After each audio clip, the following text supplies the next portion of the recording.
I'm Colleen Wolfe with NFL Network Now on the Westwood One Radio Network. The NFL's franchise tag window is officially open. Over the next 2 weeks, each team may designate one player set to become an unrestricted free agent to play on the franchise tag for the 2025 season. In Carolina, the Panthers have re-signed quarterback Andy Dalton to a 2-year deal that will keep the veteran as a backup behind Bryce Young. University of Miami quarterback Cam Ward is expected to be one of the first players selected in April's draft. But his message to any team that passes on him, quote, "That's your fault. You've got to remember you're the same team that's got to play me for the rest of my career, and I'll remember that." The NFL Combine presented by Microsoft Copilot is just days away. Watch February 27th through March 2nd on NFL Network and streaming on NFL Plus. This has been NFL Network Now on the Westwood One Radio Network.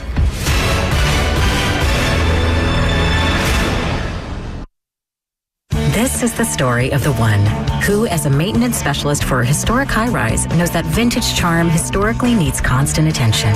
Which is why, when it's time to upgrade turn-of-the-century mechanicals, they turn to Grainger. With easy access to 1 million-plus products and the scale to deliver when and where you need them. The right tools and supplies are never far away. So the one can keep that vintage building running like new. Call, click Grainger.com, or just stop by. Grainger, for the ones who get it done. Hi, it's me, your USPS Grounded Vantage shipment. Just left the warehouse and hitting the road. I know. Just got the notification. Great. Smooth sailing so far. I'm almost there. Yes, I know. I get all the updates. Made it. Safe and sound. I know. Well, did you know I was with USPS the whole time? Oh, yeah. I know. Keep your business in the know with the USPS Ground Advantage service. Visit USPS.com/in-the-know.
What's going on? 6 o'clock. Good morning from the 104.5 The Zone Studios. I am Robert Walsh. Panthers and Andy Dalton reached an agreement on a 2-year, $8 million deal that takes another quarterback off the board, albeit one that was pretty far down. $6 million guaranteed with a max value of $10 million. Panthers noted that the relationship between Bryce Young and Andy Dalton was imperative to keep together, keep continuing to develop that relationship as the two continue to work together. To the Dolphins, where they're not expected to place the franchise tag on safety Javon Holland, putting him on the track to test free agency as one of the top players at his position, barring any surprises. And some releases yesterday of veterans across the league. The Browns have released running back Nyheim Hines, and the Super Bowl champion Eagles releasing their reserve center Nick Gates. For all your foundation repair and your waterproofing needs, you got to go to USSTN.com. Breaking news at once on your home for the Titans and the Vols. This was 104.5 The Zone.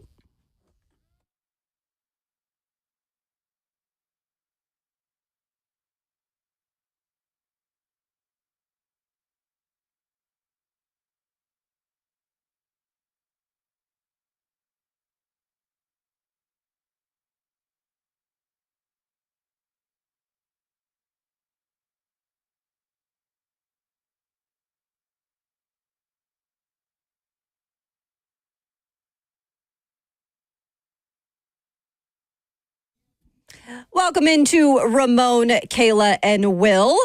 It is a snow day edition, I would say, at best, because, we've got snow on the ground, folks. If you are driving in today for some reason to go to work or to get to your destination, be careful. My ride, though, very smooth. Nobody on the road. So I feel like when there's nobody on the road, you don't have to deal with anybody but yourself. And you can control how you drive. So smooth sailing's in this morning. But like I said, if you are in this morning to go anywhere, be careful. I'm Kayla Anderson. We've got Robert Walsh in studio today. And we have Ramon Foster coming from Hendersonville. He's going to join us in just a minute. We're efforting those efforts to get him on the phone. I think he hears me now. Yeah. We got some echoes here, but we're going to work it out, folks. We got to fix that. We're going to fix that. Don't worry. Will Bowling is out this morning. I am driving the ship, and you know what? Just like going through the snow this morning, it might be a little bit rocky to start out, but we are going to make it all happen. We've got some stuff to talk about today, but we're also going to do some best stuff. We thought that on snow days, that's usually what you get to do is run some best stuff. So we had a discussion with Stony Keeley, our NFL draft expert, on Monday. We'll have him on the show to talk a little NFL draft. Also, great conversation with the 33rd team's Steve Palazolo yesterday, talking about Cam Ward versus Shedeur Sanders, who he might go with at edge. And you'd be surprised, it's not Abdul Carter. And we got some other surprises in store for you today. Bert, how we doing? What do you think, Mo? We're good. Yeah. I think we're good now. So we got Ramon on Zoom, I believe. There we go. I'm just rolling with the punches this morning, folks. So Have to. Kayla, can you hear Ramon is the Yes, question. I can hear him. Okay, Yes. cool. I'm just making sure There we we're all go. in the same All right, room. everybody's All locked right, and there we loaded. go. We All all all right. good. What's going on this morning? Not much, man. I'm hearing you do the rundown right now, Kayla. You're right. We're going to do some best of stuff. But of course, I'm very much more interested in this. And we'll talk about it too in a short segment, maybe a longer segment too, Kayla. This Shedeur and Cam back and forth, man. It is spicy. And I'm not sure if you had a chance to see the clip yet, Kayla. I sent our group chat on Twitter. No need to just yet. But like it gets really spicy between these two guys, man. And I'm waiting to see how it looks and how it unfolds. One, in the rest of this pre-draft, but also after they get drafted and throughout their careers too, because I think they're good friends. I want to put that out there first. I do think they're good friends, but some of the stuff they say, I don't know if I'm saying it out loud to my friends at times. And you just feel a little bit of, I don't want to say tension, but I feel something there, Kayla. I can't wait to hear your reaction to it. And I think it's Dove Kleiman, I think is the aggregated account on social media that sent this post out. And he got it as Shador trash talking Cam, but it's actually Cam talking to Shador and Shador talking back to Cam. It's a good exchange. I ain't gonna lie. They took some below the belt shots right there too, Kayla.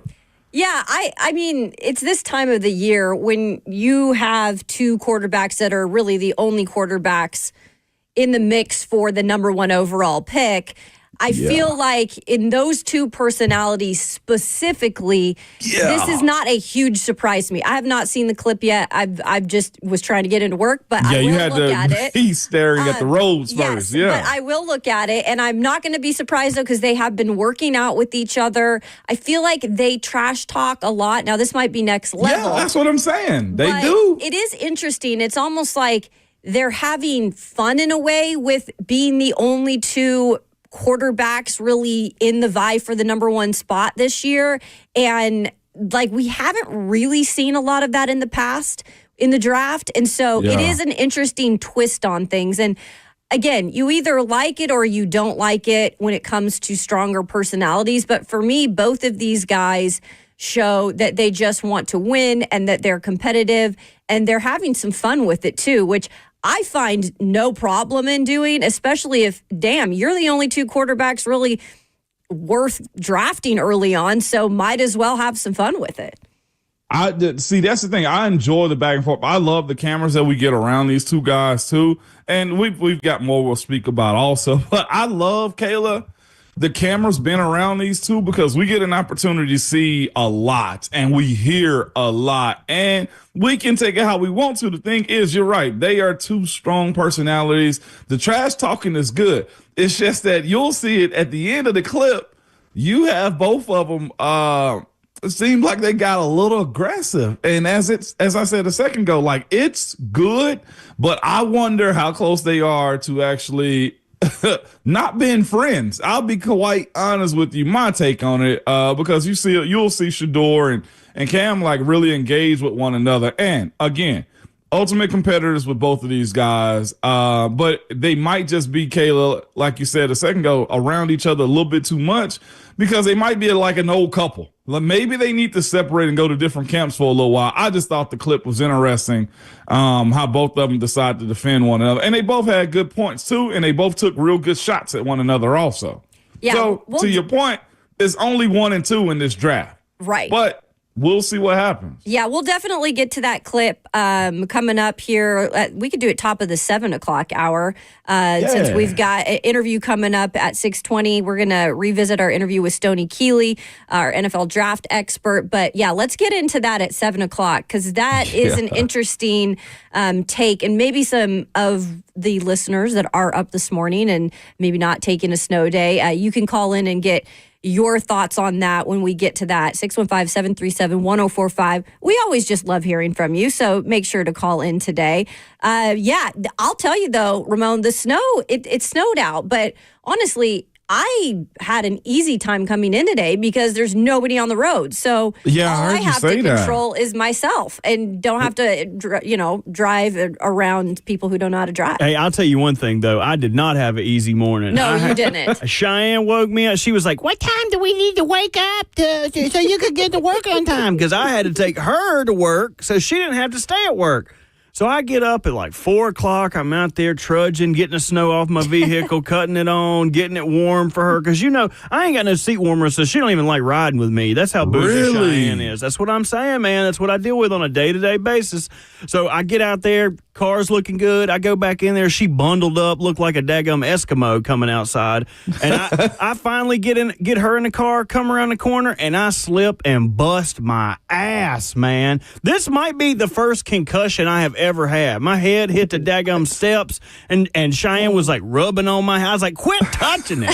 She's like, you got to put some ice on that when you get to work. Like you act like we got ice here. We ain't even got forks here. How are we going to have ice here? What am I supposed to do? Come on. I felt my heartbeat in my noggin. I hate that. I was like, oh man, usually I got it dark as a cave in here, but I'm going to have to cut some lights on because all these computer lights are killing me right now. But don't put on too many lights because that's what also makes concussions worse is lights, right? It's all right. I'm going to take a nap here in a little bit. Okay, they say perfect. that's good for concussions. You know, Perfect. for concussions, This that is is the the day to best do thing is dim lights and taking a nap, Bert. You sure you're okay this morning? Yeah. I'm going to lay back here. I take a nap right here, and everything will be all right.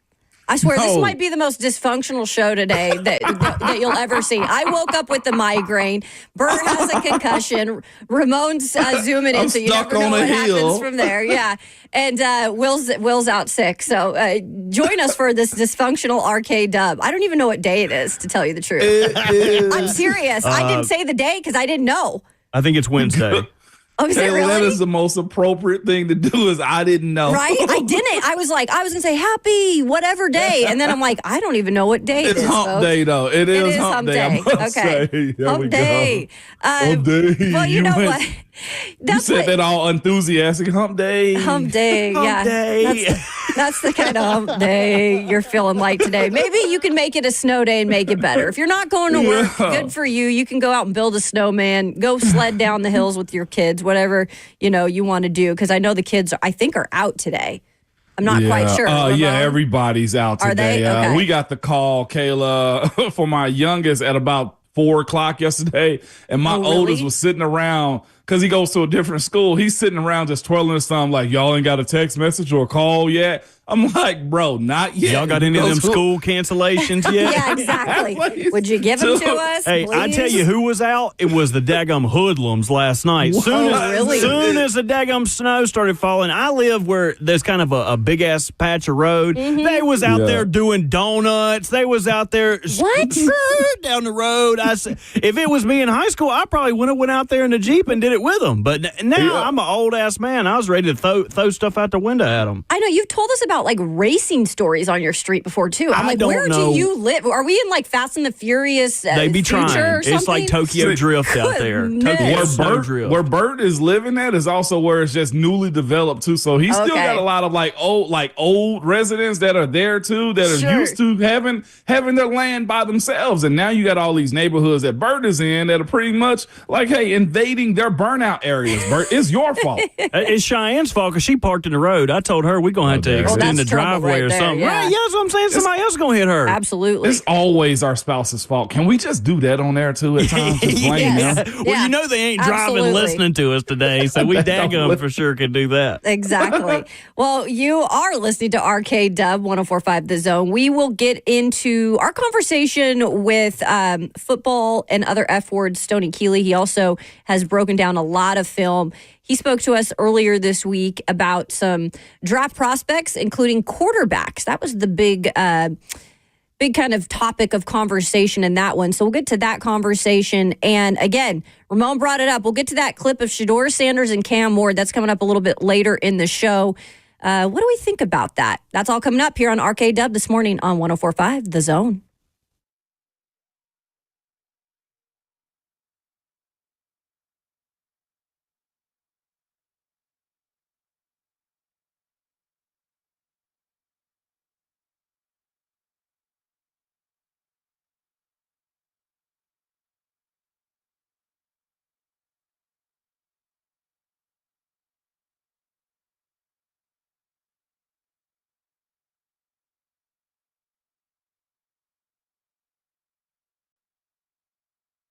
What's up? It's Will Bowling, and I want to update you with some exciting news from my friends at Brentwood Hearing Center, who is always committed to providing patients with the most recent hearing device technology.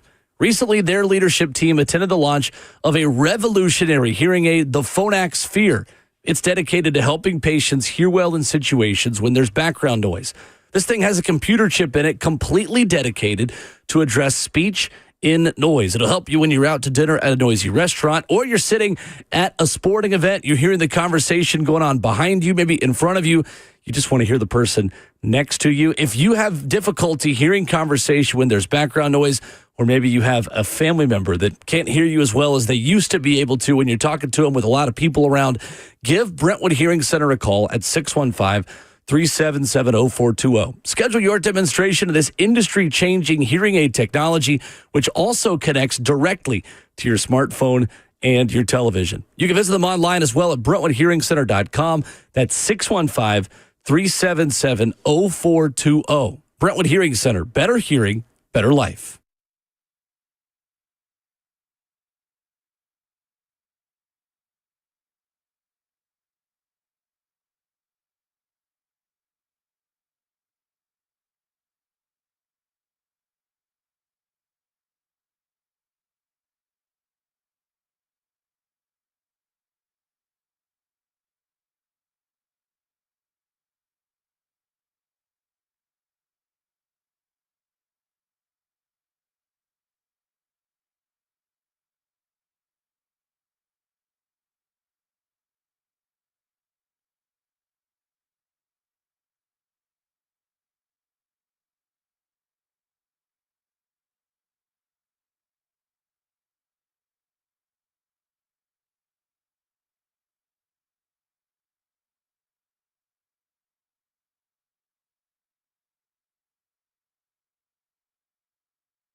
RKW on 104.5 The Zone continues on this Monday. Ramon Foster and Kayla Anderson. I'm Will Bowling, joined by the RKW draft expert. I hope that Stony has printed his business cards. Stony Keeley of Football and Other F Words joining us this morning talking quarterbacks in the NFL draft. Good morning, Stony. How we doing? Good morning, Will. We're doing pretty good. I've learned to live with my title. So now, you know what? I'm wearing it proudly.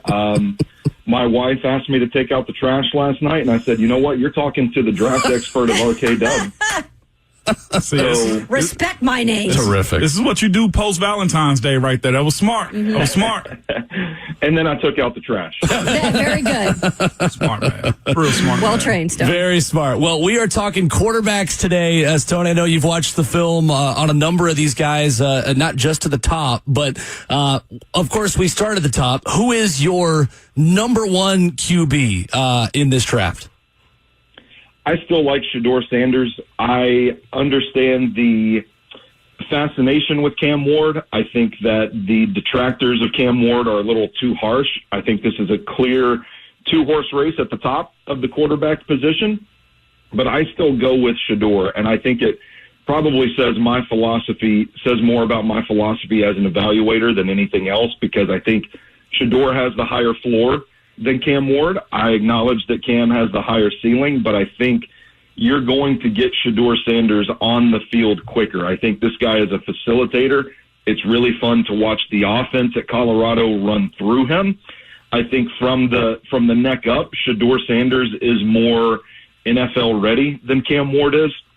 And I like a guy that can still just go through his reads and put the ball on the money. So I'm still leaning Shedeur in this race.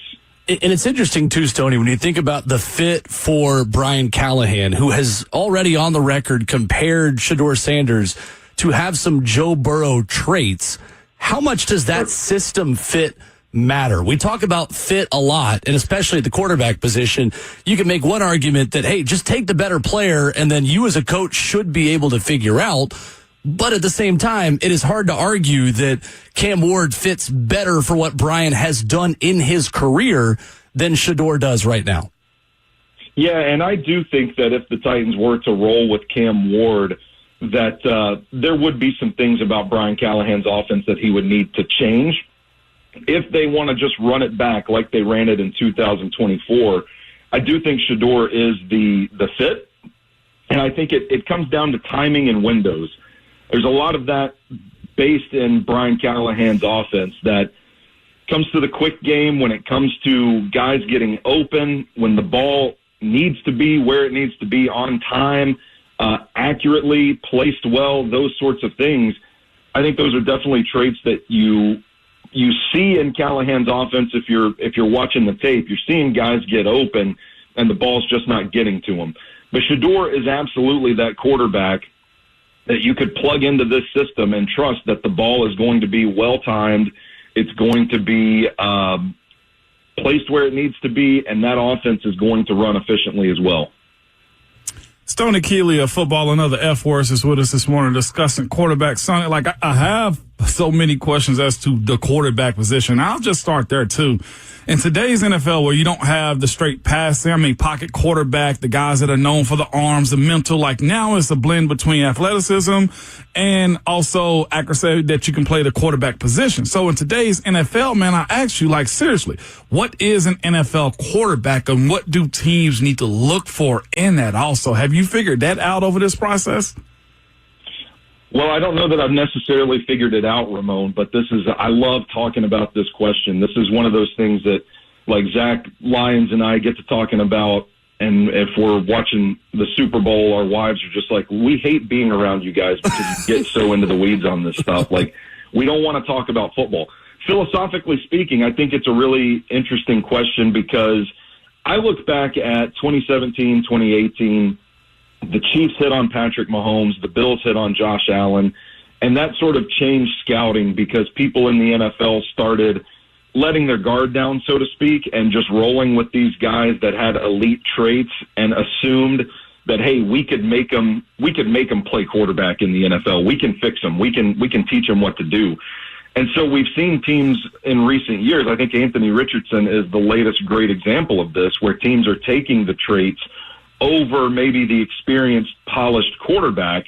And I kind of feel like the more these experiments fail, the more we begin to realize that there is just something special about guys like Mahomes and Allen, and Lamar Jackson is in this conversation too, where they just have the desire to get better, to get right, and to win football games. And I don't think it's necessarily about the traits as much as it is the mental makeup. So now where we're at, it feels like the NFL is starting to course correct a little bit, and we're kind of coming back to valuing these guys that can just go out there and run the offense. And I think that is a shining characteristic of Shedeur Sanders. I think Cam Ward's kind of underrated when it comes to just running the offense, because you watch that Miami offense, and it ran pretty smoothly as well. So I kind of feel like that's where the NFL is headed. I'm not saying that people are going to stop drafting the Jalen Milroes that have the traits and trying to mold them, but I think getting guys on the field sooner, you're going to want to go with these guys that can just flat out play quarterback regardless of what the traits really are. I promise you I got prospects that I want to ask you about too, but I got a follow-up question because they say that's what journalists do, okay? So let me follow up from a question from Will, okay? You brought up the two guys, Shedeur and Cam, right? Mm-hmm. And you mentioned Shedeur having a higher floor, but Cam having a higher ceiling. What matters more? And I asked you specifically here in Nashville because I feel like Coach Brian Callahan has been talked about but not considered in this conversation more than anything as far as like the job and like getting it right if he picks one of these guys. So as far as the Tennessee Titans and Brian Callahan go, do you go for the highest floor with Shedeur knowing that he's going to run the offense, or do you go with that P-word potential at Cam and say that, look, his ceiling is higher? Because one could be a fatal flaw for whoever you pick as far as getting fired. Yeah, absolutely. I think if I'm Brian Callahan, if I've got a say in this, I'm pounding the table for Shedeur Sanders because I think he does give you that higher floor. I think it would be a quicker adjustment into his system, and I do think he probably wins you more games quicker than Cam Ward does in this particular offense. Now, we're talking Baltimore with the RPOs and like what Todd Monken has done with Lamar Jackson. Maybe Cam Ward gets you there quicker. But if we're talking about strictly Brian Callahan's offense and he's not willing to or able to kind of tailor it to Ward's strengths, I think Shedeur Sanders is absolutely the choice for him. Stony Keeley of Football and Other F Words, also our draft analyst and expert here on RKW, joining us this morning. So we've talked about Shedeur Sanders and Cam Ward. After that, it's almost like you can choose whoever you want. There's some draft analysts that have Dylan Gabriel as number 3 overall. There's some that have, Jalen Milroe. The list goes on and on. It's kind of insert here. In terms of the number 3 best quarterback on the board right now, who is your choice and why? Well, it comes down to what you're willing to put up with. All of these guys beyond Sanders and Ward are like super, super risky. You could go the experienced passer route and just get a guy that, like we talked about, can make the throws, can play quarterback. Guys like Will Howard, guys like Kyle McCord that might not have a whole lot of upside, but can come in and stabilize the position. Or you can go with a guy like Jackson Dart, who seems to be the predominant favorite to be the 3rd quarterback drafted. There were some rumblings after the Senior Bowl that people expected him to go in the 1st round, some even suggesting a potential top 10 pick, which to me is just like, I see that and I think, man, Jackson Dart's agent don't sleep. He's working around the clock to get that stuff out there because I don't see top 10 pick on the tape. To me, Jackson Dart is like that vice that you can't get rid of, that like X you can't forget. You had some good times and it's probably for the best that we've moved on, but you can't help thinking about the good old days. Like, better, but you always end up back at their house kind of deal. I think he's got some talent to make some really good throws, but there are some troubling things on tape. There's a reason that I don't think he's going to be a 1st-round pick. That offense, for one, is a lot of just one read and chuck it plays. So I think there's work to do for all these guys, but for me, I kind of battle with Dart and Howard at QB3 because I love the potential from Jackson Dart, but I love the fact that Will Howard is battle-tested, can make the throws, and might not be the most consistent, dynamic athlete, might have been helped by some elite wide receivers at Ohio State, but I like a guy that can play quarterback.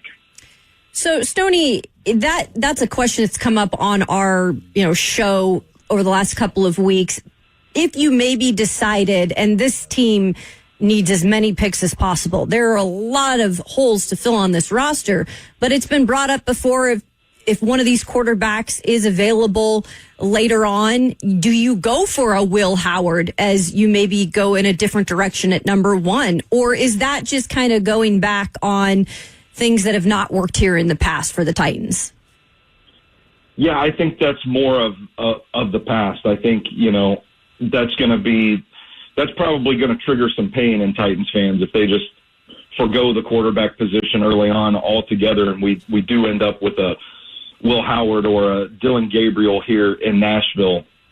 I think, I will mention Easton Freeze of A to Z Sports has done some fantastic reporting on the quarterback position, how they feel in the building. And it kind of sounds like, from what he said, it kind of sounds like any of these rookies not named Cam Ward or Shedeur Sanders is probably a last resort for this team. I don't feel like they're very high on them, and for good reason. I think that for the most part, this quarterback class, even the 2 guys at the top, are good candidates to sit and learn, adjust to the NFL speed. But after that, you're looking at guys that are really, truly developmental quarterbacks that you've got to work with for more than one offseason to get them ready to go. And this Titans regime, specifically speaking about the coaching staff, they got to win some games because I think the heat is going to be on this upcoming season. And if they don't win enough games, you're talking about a hot seat situation. And I don't think they want to go into battle with one of these day 2, day 3 quarterbacks. Stony Keeley, football and other F words, our guest this morning on Ramon, Kayla, and Will. Stony, Kyle McCord is fascinating because of how good he looked moving into Fran Brown's offense and going to Syracuse, leading FBS with just under 4,800 passing yards. How do you evaluate him as a prospect? Yeah, he's a really interesting prospect. I think he's got a sect of diehard fans in the NFL draft circles. I've heard some people say that he's going to be quarterback 3 in this draft, and that by the time the pro days, the combine comes and goes, he might work his way into fringe first-round contention. I think he's a little slow, and I don't mean to say that you've got to have a quick runner or anything like that at the quarterback position to be successful, but Kyle McCord had negative 65 rushing yards on the season. Like, there's no threat to do anything but throw from Kyle McCord. Now, as a passer, talking about like on schedule, on time, rhythm throwing, I think McCord is great. He's got really clean footwork, patient feet that are just kind of calm and disciplined in the pocket. He's a good anticipatory thrower. Ball placement is great. But I do have those questions about his athleticism, adjusting to an NFL pass rush coming at him, an NFL defensive line coming at him. Is he going to keep that same mental processing speed when the game speeds up and those physical limitations are exacerbated by the talent around him?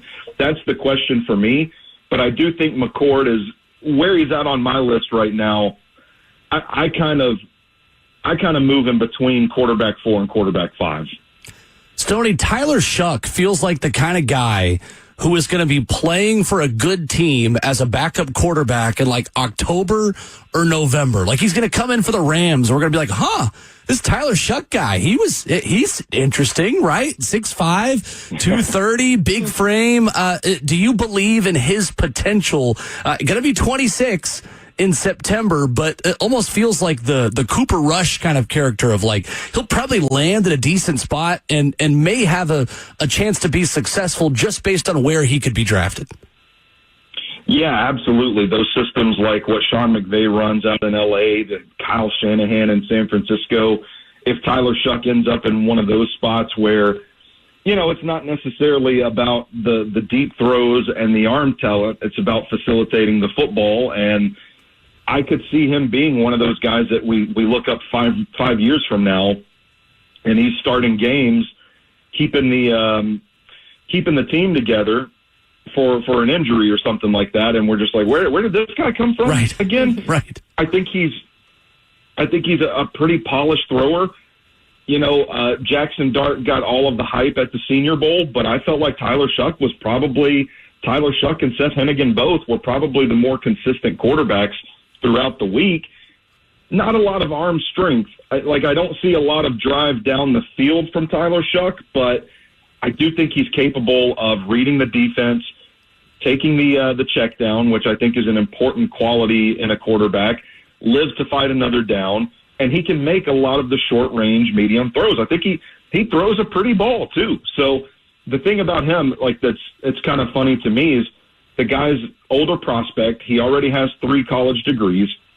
Very much felt like a guy that was preparing for life after football, and then he looked at this quarterback class, or his agent looked at the quarterback class or something, and was like, dude, you got to get in on this because you're definitely getting drafted in this class. You gotta go for it. You can still play football.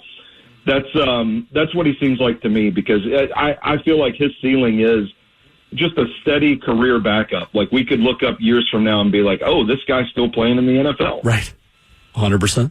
When you look at another guy, man, production I thought meant a lot in college, right? I don't want to know if I want to throw KJ Jefferson in that conversation, but he's played a lot of big-time ball. Another one that you look at his completion percentage and what he's done in college, how many passes he's thrown, is Curtis Rook, from Indiana. At what point in time do you start looking at the tape and say, yeah, I can make something make something out of this, instead of just going with the hot names? I feel like in the quarterback draft era, you just go with the hot name and not actually looking at these guys like a Curtis Rourke, or is he just bad also and I'm misjudging him? No, I think Curtis Rourke hive was alive and well earlier on in the season. I don't know what has happened. All of Curtis Rourke's biggest fans have just kind of disappeared or, fallen back into the shadows. Where's Buck when you need him? Where's Buck when you need him? I think Rourke is another one of these guys that was in command of his offense, that could facilitate the football, could play quarterback. The comp that I've heard most frequently for his ceiling, I've heard people call him Phillip Rivers-esque. I think he's got some work to do. It's kind of similar to McCord. The physical limitations are evident. I think that he hit a lot of wide open throws. I think there probably is something to the idea that he is a bit of a system merchant. From what they were running in Indiana, they played a lot of lesser competition. And when Rourke was booked for the East-West Shrine Bowl, I didn't hear his name at all the entire week. So I don't know what's going on there with Curtis Rourke. At one point, he was considered, about middle of the pack in this quarterback class, and it's just kind of fallen off. And I don't know if it's just teams like other options better, or if there's some rock that these scouts are kicking over with him. That was football and other F words and our NFL draft. One of our special guests that we're going to have on every Monday, Stony Keeley, giving his thoughts on the upcoming draft when it comes to quarterbacks, coming up next on RKW. I know Ramon Foster wants to get into one quarterback in particular who maybe you see rise in the next few weeks. We'll get to that and much more here on RKW on this Wednesday morning.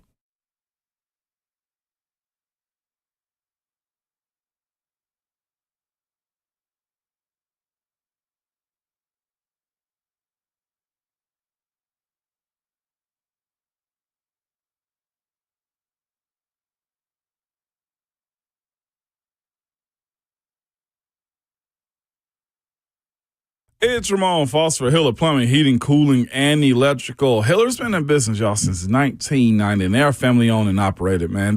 Jimmy Hiller was recently named one of the most admired CEOs because of the way he truly cares for his team and his clients. And if you didn't know anything, well, I'll tell you this. Hiller takes care of the customers on every job, every time, too, and they stand by their work. So much so that they live by their motto, happy you'll be or the service is free. So if a customer isn't pleased with the work performed, they will make make it right. They always send a professional, experienced, trustworthy technicians to come into your home and leave it cleaner and better than they found it. They also offer true transparency pricing. What this means is Hiller will line item every part of the job up front so homeowners can easily understand what they're paying for. You will not get any hidden fees, no added costs, no surprises when you get your bill, man. If you need to learn more information about the company I trust, so just simply book with them too. Go to happyhiller.com.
Welcome back to this Wednesday morning edition of Ramon, Kayla, and Will. Kayla Anderson, Robert Walsh behind the glass, Ramon Foster coming to us from Humble, Hendersonville. And that was Stony Keeley. He'll be joining us hopefully every Monday, every week, talking about a new draft topic. This week it was the quarterbacks, Ramon. And we got to the Cam Ward, Shedeur Sanders, but there was one specific quarterback that you recently were looking at in terms of some film who has some positives and some negatives. Yeah. Who is that? It's Tyler Shuck out of Louisville, man. I was having a conversation with my brother last night about him. For whatever reason, I've yet to ask my brother about him the entire time, who's a UL alum. He went to University of Louisville, played under that Bobby Petrino team, and he still goes to the games and checks out his team. He fans out for his team, Kayla, like you and I do over hours. So he's in it. I was like, bro, I hadn't even asked you about Tyler Shuck. And he brought up the Todd McShay conversation that was had about Tyler Shuck, too. And Todd McShay, who, used to work for ESPN and was one of those big pre-draft experts and still does it. He was out at the Senior Bowl this year watching the practices, and he tweeted out on February 11th of this year, he said there aren't 4 quarterbacks in this draft class more gifted with NFL tools than Louisville quarterback Tyler Shuck. There, I said it. Good night. So I guess that was like a drop mic moment for him. My brother reminded me of that last night, too, and we spoke about him a little bit during the Senior Bowl week about what he was doing and what he looked like. So we've been on a thread, me, you, and Bert, speaking about this guy. And one of the first things Bert says is, well, he's already 26 also. I was like, yeah, that can be a knock too. And I was just like, well, how many years, Kayla, Bert, do you have to get out of a franchise quarterback? Like a good starter? Is it 10 years of starting, or do you need 15 years of starting? So you can start there first.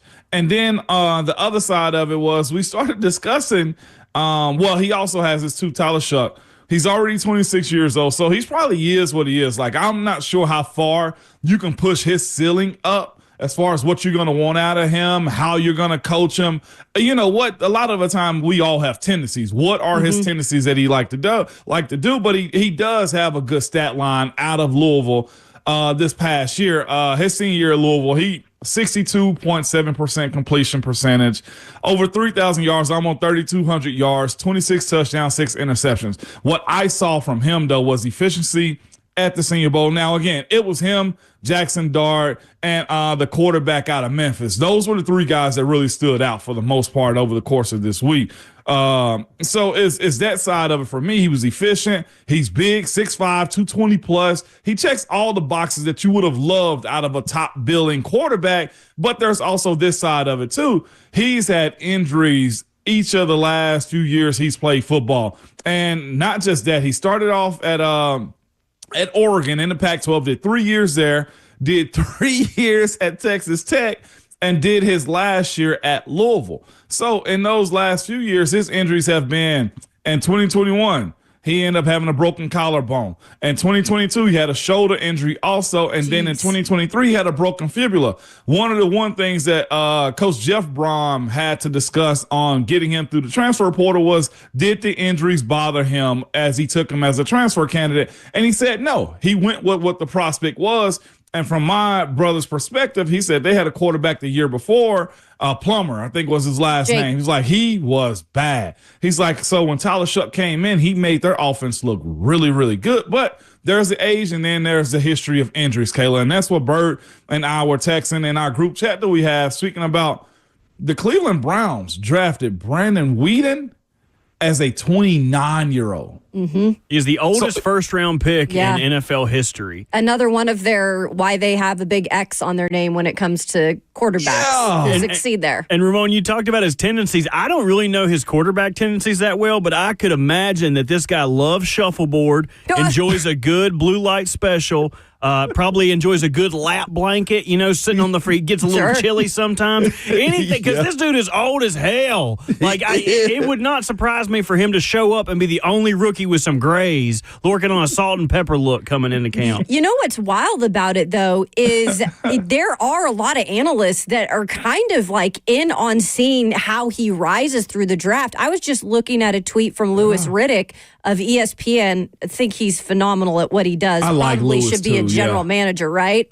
He says, want to see quarterback Shedeur Sanders, Tyler Shuck, and Cam Ward actually throw at the scouting combine, because they're actually in the same group. Now, we haven't found out yet if Shedeur Sanders and Cam Ward are going to throw, but if they don't throw, it's going to be the Tyler Shuck show, and it'll be interesting because Matt Miller followed that up, another draft analyst for ESPN when it comes to scouting, and he said, yeah, Shuck was slinging it at the Senior Bowl. He said, can't wait to see his follow-up performance. Like, what is going on right now with them boosting this I'm not going to say young man, guys. I'm going to say older man. This gentleman. Yes. So Tyler quote tweeted it. I'm surprised he knows how to use his phone and Twitter like that. But Tyler quote tweeted it and said that he would be throwing at the combine. Yeah. So we might not know about the top two quarterbacks, but Tyler will be throwing. It's a Does that put pressure on those guys to just leave him out to throw by himself? Or do they say, and again, it's their decision. They can, again, I believe that they will have a big showing at wherever they choose it, whatever camp they're at. Right. I'm not sure if they're going to throw in Colorado or in Texas, wherever they're training at. But do you leave him out to throw by himself, though? That's the only thing you have to ask out of the group, you know? I think they know Shedeur Sanders and Cam Ward, and we'll get into this at the top of the 7, the kind of the trash talking that's going on with them. I think they know clearly they are the best quarterbacks out of this entire group. And by the way, 15 quarterback prospects will be at the NFL Combine. But I think that would never hurt them for Tyler Shuck to be the only one that throws in that group. But it would definitely help Tyler Shuck in terms of his draft, ability to climb. Because if you look at all the other quarterbacks, we're throwing them in a pot, Ramon, and we're shaking them up and saying, okay, the third one, you take your pick, draw it out of a hat. In some way, that's how I feel this year. It is. After the first two, it is like that. I heard Stony Keeley bring up Jackson Dart, of course, and Will Howard, too. I, for one, and I don't really have any other reason other than I don't think he'll be that good, and I could be completely wrong. But Will Howard, I'm out on his efficiency and what he threw at last year. Yeah. Just hadn't been, well, he threw really good last year. The years before, it was just like, well, you got to surround him with like crazy amounts of talent, which most quarterbacks need. It's just that his situation is a little weird to me. I'd take Jackson Dart over Will Howard. Mm-hmm. But of course, Tyler Shuck, Kayla. He might be making a rise here. Not number 1 overall. No. But I think even Stony Keeley said it. He was just like, you might see him a few years later in the right system slinging it around. He's like, oh, yeah, I remember him. But if he does move up into that first round or even second round for that matter, a team can make something of him. It just does come down to, does the age bother you? And he had his first full year of health in 2024 at Louisville. Does that also bother you too? But he's clearly got that same grit and drive that Shedeur and Cam has too by quote tweeting Louis Riddick like that. Absolutely.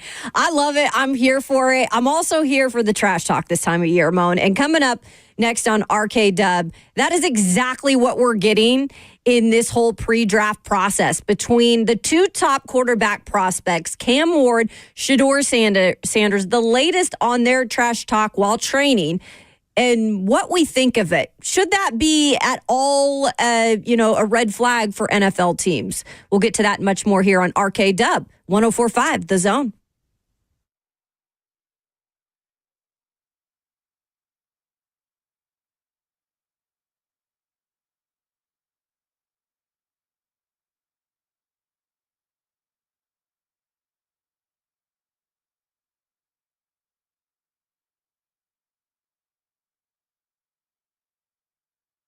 Well, I don't know if you've cranked up the heat the last couple of days. I know I did, even though I always get in trouble for doing that. But look, here's the thing. If your windows are in good shape, at least you're keeping that energy inside. If not, though, and you're feeling that the energy, the heat is going out the windows, that probably means you need new windows. And our friends at Window Nation have a great deal going here in February. 60% off all window styles. Plus, you're going to pay nothing for no interest for 2 full years. Here's the best thing about those windows, Kayla. You mentioned the weather a little bit. One, they are built to protect your home with top quality insulation and seals. Window Nation has some of the best insulated windows you can buy, man. And with their windows, more of that heat that you were talking about, Kayla, you're paying to stay inside of your home. I promise you, it comes right back to you, man. This sale ends February 28th, as Kayla just told you. Don't overpay for expensive windows that may not be as good. Schedule a free, no obligation, in-home consultation now with the pros at Window Nation. You can call them at 866-90Nation or go online to windownation.com.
What's going on? 7:01. Good morning from the 104.5 The Zone Studios. I am Robert Walsh. Panthers and Andy Dalton reached an agreement on a 2-year, $8 million deal that includes $6 million guaranteed and has a max value of $10 million. So another quarterback off the list, albeit one pretty far down the list. Panthers quarterback Bryce Young had developed a pretty close relationship with Dalton. Now the two continue to get to work together. To the Dolphins in Miami, not expected to franchise tag safety Javon Holland, putting him on track to test free agency as the top player at his position, barring any surprises, and some releases of veterans across the league. To the Browns, where they have released running back Nyheim Hines, and the Super Bowl champion Eagles releasing veteran center Nick Gates. For all your foundation repair and your waterproofing needs, you got to go to USSTN.com. Breaking news at once on your home for the Titans and the Vols. This is 104.5 The Zone.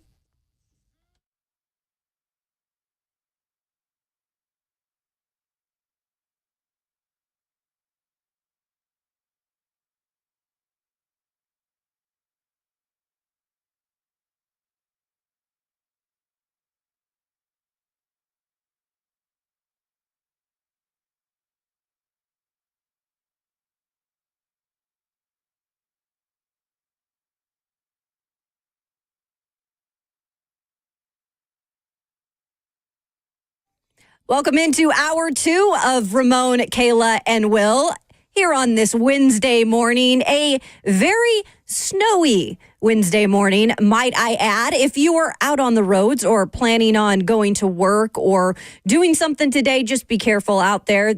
I will say, hats off to those, the snow plowers, all of the hard people that worked overnight. The roads are, for the most part, at least paved or snow plowed, I should say. I was able to ride in smoothly to work. Just take it a little bit slow this morning. We've got Robert Walsh in studio behind the glass, making it all happen. We have Ramon Foster at his home in Humble, Hendersonville, chiming in. And I'm Kayla Anderson, driving the snow plow this morning, if you want to say that. I think that's very fitting. Just ramming through things here. I loved it. The chat has been lively, and I appreciate the chat this morning. We've got, Jackson on there that says he tries to call in, while he's driving to work. He can't call in. He says we like to hear the sounds of our voices. That I will say is not true. I actually think my voice is very annoying. But again, I'm very critical. But anytime, Jackson, you want to call in, this is a great day to do it. And I'd love to have you on the show. Let's chat. 100%, Kay. It is hard adjusting to listening to yourself. I will say that I'm used to hearing my voice now, but in the beginning, I was just like, turn that off. Don't save that either, Bert. I hope the audio wasn't clear enough for you to keep that. I'm sure it was. No, but I always love, especially on these types of days, it's a little crazy today, when we have snow and there's things that happen, just like any job last minute. So we have the phone lines open if you want to chat with us. 104.5 The Zone. It is 615-737-1045 if you want to chime in on any of the conversations today, which leads me to one that I'm excited to have, Moan.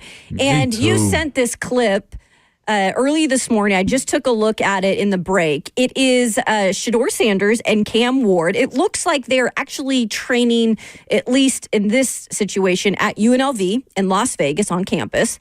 And they train together. They've got the same quarterback coach when it comes to, away from their teams. And they're doing a little trash talk. So let's get to the trash talk real quick. And then interested to hear your take on it, Ramon.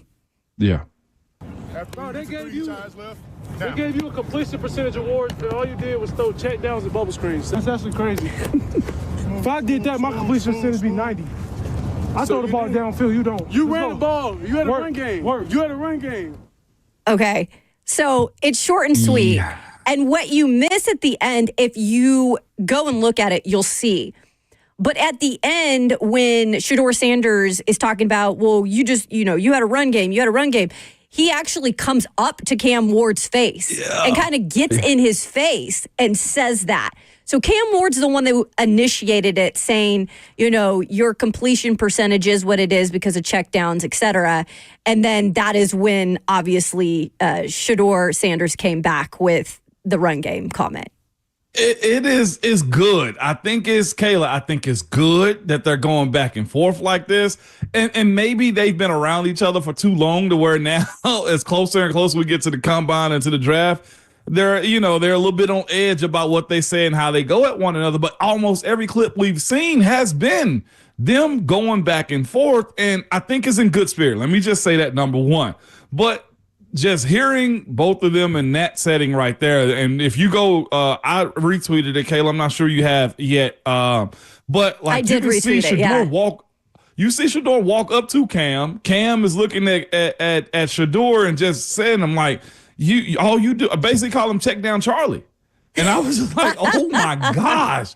And the fact that he told him they gave you an award for completion percentage and you barely even did anything. One, that list of completion percentage players, Caleb, you can't carry the water just for a little bit while I find that.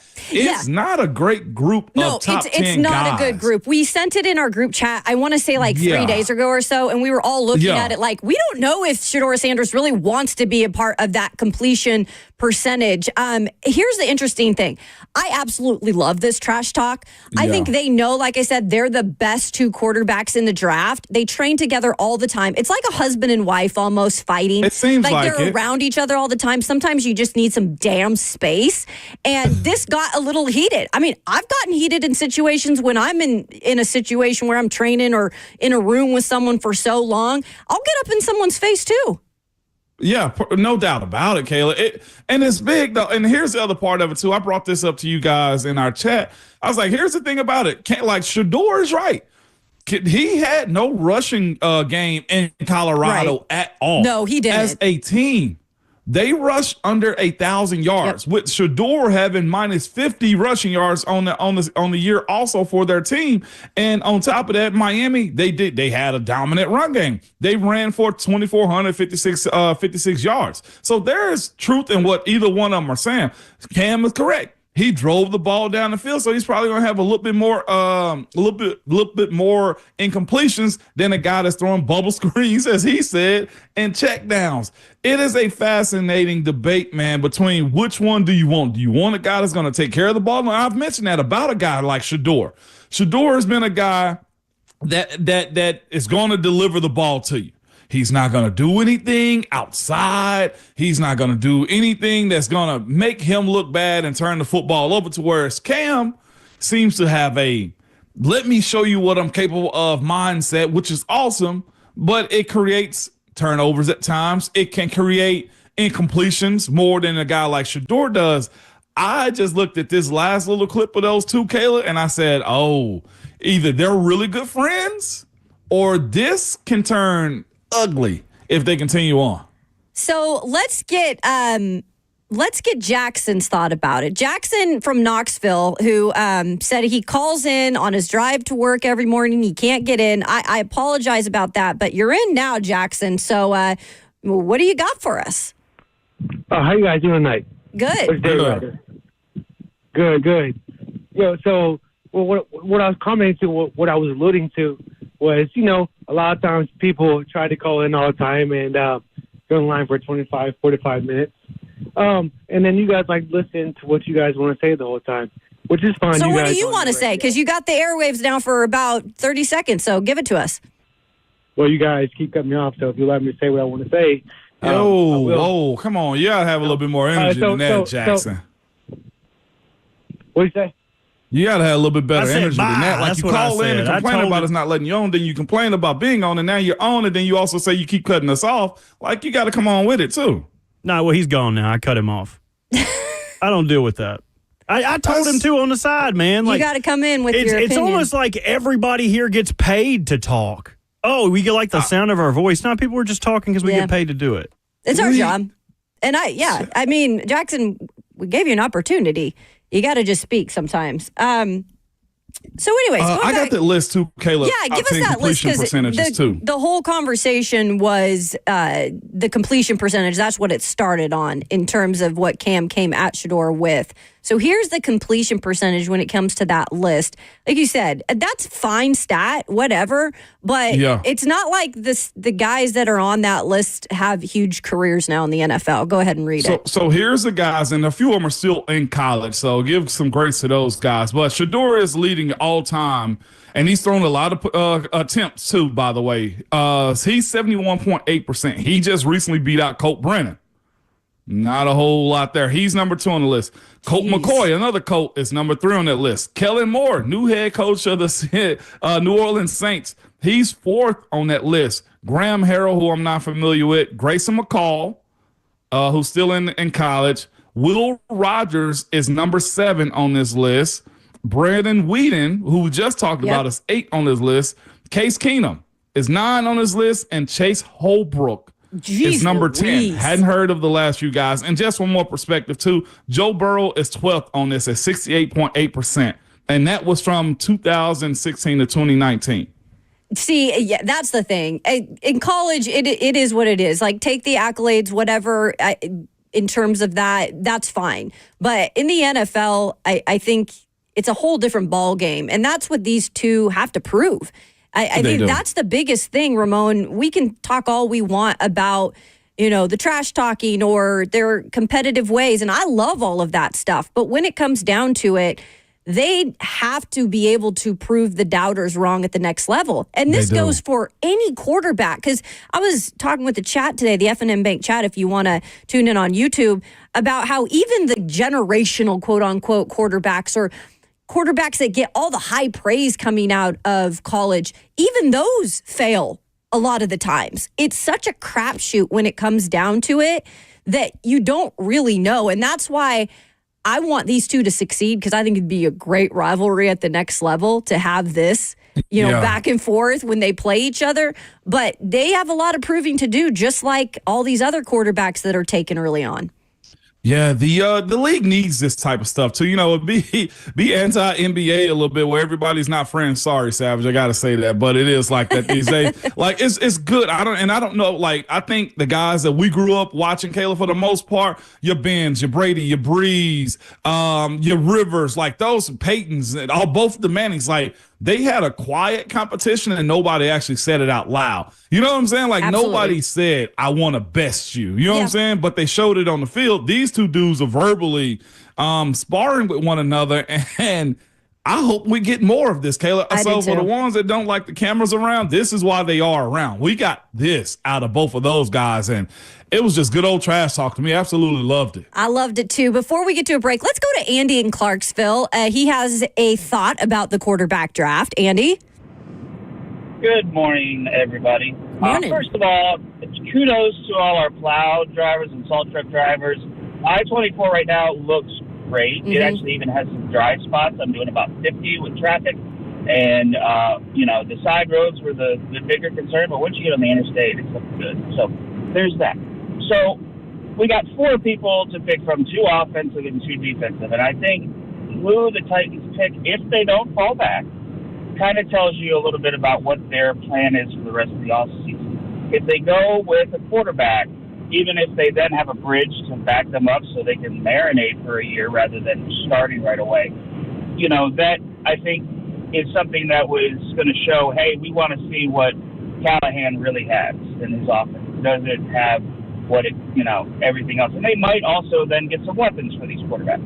If they go on the defensive side, which is my preference, with either Abdul Carter or Travis Hunter, I think that says let's have a top D and take the pressure off our offense.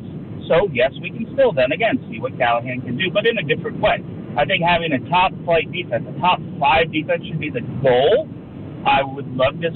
There's definitely the possibility with the defensive coordinator we have, the players we already have, and then additions to the defense where that team can really excel on that side of the ball and take the pressure off the offense so they don't feel like they have to score a ton, but they can manage the game.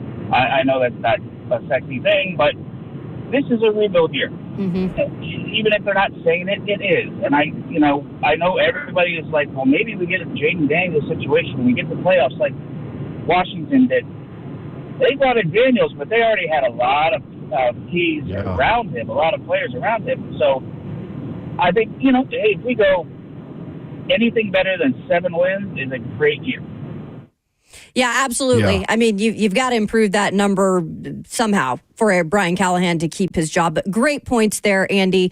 Really appreciate you calling in this morning. We will switch gears a little bit coming up next on RKW.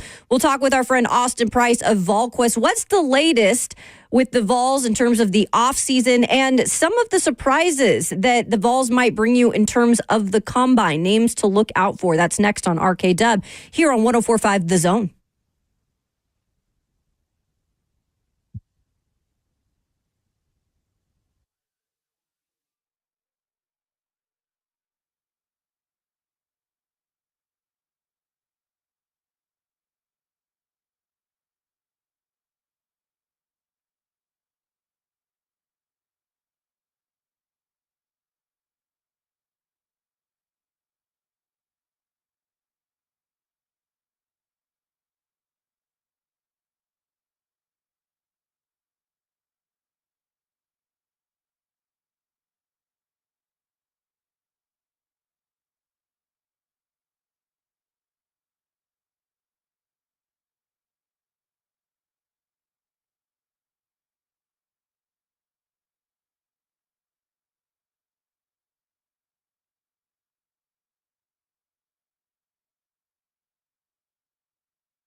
What's up? It's Will Bowling. Do you have a ceiling light fixture that flickers? Do you need an extra outlet or two? Or, hey, do you just have those wall switches that don't seem to work the way that they are supposed to? Well, these all seem to be simple issues. However, they are rarely do-it-yourself projects. Dealing with electricity requires the expertise of an experienced professional. So you got to call the pros over at Lee Company to make sure everything is working the way that it is supposed to. And I'm here to tell you as well, their electrical team can solve any problem you have safely and efficiently. We love that word, efficient, right? 24/7, 365. Lee Company is always available to help you out. They'll get in, they'll get out. It'll be quick, and everything will work properly around the house or around your business. And right now, they got a great deal for you as well. You can enjoy $30 off an electrical service call for a limited time. Just contact Lee Company today at 615-567-1000 or head online to leecompany.com for an appointment. That's 615-567-1000. Trust the folks with 14 community locations and over 80 years of experience. Since 1944, Lee Company has been helping this community. 615-567-1000 or online at leecompany.com. That's Lee Company, all you need.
Welcome back into RKW on this snowy Wednesday here in Middle Tennessee. Kayla Anderson, Ramon Foster with you today. A little bit of NFL news. Chargers have been selected as the NFL's designated team for the second ever regular season game in Brazil. And that's going to be part of the 2025 international games that was just announced. We'll get to your calls here coming up in the next segment, so hold with us if you're on the lines. But it's now time to switch gears a little bit to the college game, and we revisit our conversation with VolQuest Austin Price. He spoke to us a little bit yesterday about the NFL Combine coming up. There are 6 Vols that have been invited, but he has one in particular that he thinks could really raise his stock. This is Austin Price on also a push for getting a 2026 recruit. I think Tennessee's definitely in it. I think Michigan has kind of been the team to beat there for a little bit, but I don't think they're like grossly out in front, right? I think, you're talking like, I would give Michigan a slightly better than 50% chance to land Hyder right now. But again, all this changes. It's like, I was telling our guys on the message board this week, like we're really kind of 3 to 4 months from official visit season. And that's when, all the stuff really gets worked out. Because at the end of the day, you start, these kids will go have all these NIL meetings and, like how big is NIL and the recruitment? Sometimes it's big, sometimes it's not. Most times it's going to be big. And so, where does, Tennessee stack up with the NIL offer? Where does Michigan stack up? Where does Georgia or Ohio State? I think they're definitely in it. I think that, to get to this point where you're getting an official visit, you're going to get the last official visit. I think it matters. And so we'll kind of see where it goes. But I think it's a little bit too early to tell, but I do think Tennessee's got a real shot here. I don't think they're a long shot to land him by no stretch. Austin, how does Tennessee go about replacing Dylan Sampson's production by committee? Because obviously you're not just going to have one guy step in and be Dylan Sampson next season. But if you had to guess today, I know there's a lot of time left until even spring ball starts, Austin. Who do you think leads Tennessee in carries and in rushing yards this upcoming season? Again, probably too early to tell. I think the first guy that will start the season will be Deshaun Bishop. Now, could Peyton Lewis get by him with a strong spring and strong fall camp? Sure. I think it's pretty close. But, if you just go back to who Tennessee's number 2 tailback was all of last year, it was Deshaun Bishop. So I'll start kind of with where they finished, the season as far as kind of the pecking order, and then we'll see if Peyton Lewis or anybody else can get by Deshaun Bishop between now and the Syracuse game. But I do think it'll be a lot more by committee. I think you'll see a lot more rotating this year than you saw last year. Last year, if it was crunch time, you knew who was going to be in the game. If we are in the 2025 season, of course we're sitting here in February, but I just don't think that, as of right now, I don't think there is that crunch time back. I think it'll be kind of whoever's got the hot hand. No doubt about it. Austin Price of VolQuest on 3 with us this morning. Austin, you're always looking for defense, man. And one of those guys right now seems to be Tristan Givens out of Georgia, man. He's a top 10 player in the state of Georgia. Also got size out of this world, and he plays both sides of the ball, too, from what I see, man. Where are the Vols at with a young guy like him who he said Tennessee has made him feel very important in this recruiting cycle? Yeah, Tennessee's definitely in it, Ramon. They've done a nice job there. The defensive staff has worked him hard. But, at the same time, Georgia's going to be heavily involved there in the end, in my opinion. And, that'll be one you'll have to win. Like, Georgia every year has a handful of really good players get out of the state. If you look at the last 10 years, it's pretty remarkable how many top-end players get out of that state because there's so many top-end players in that state. And so is he one of those guys that can get away?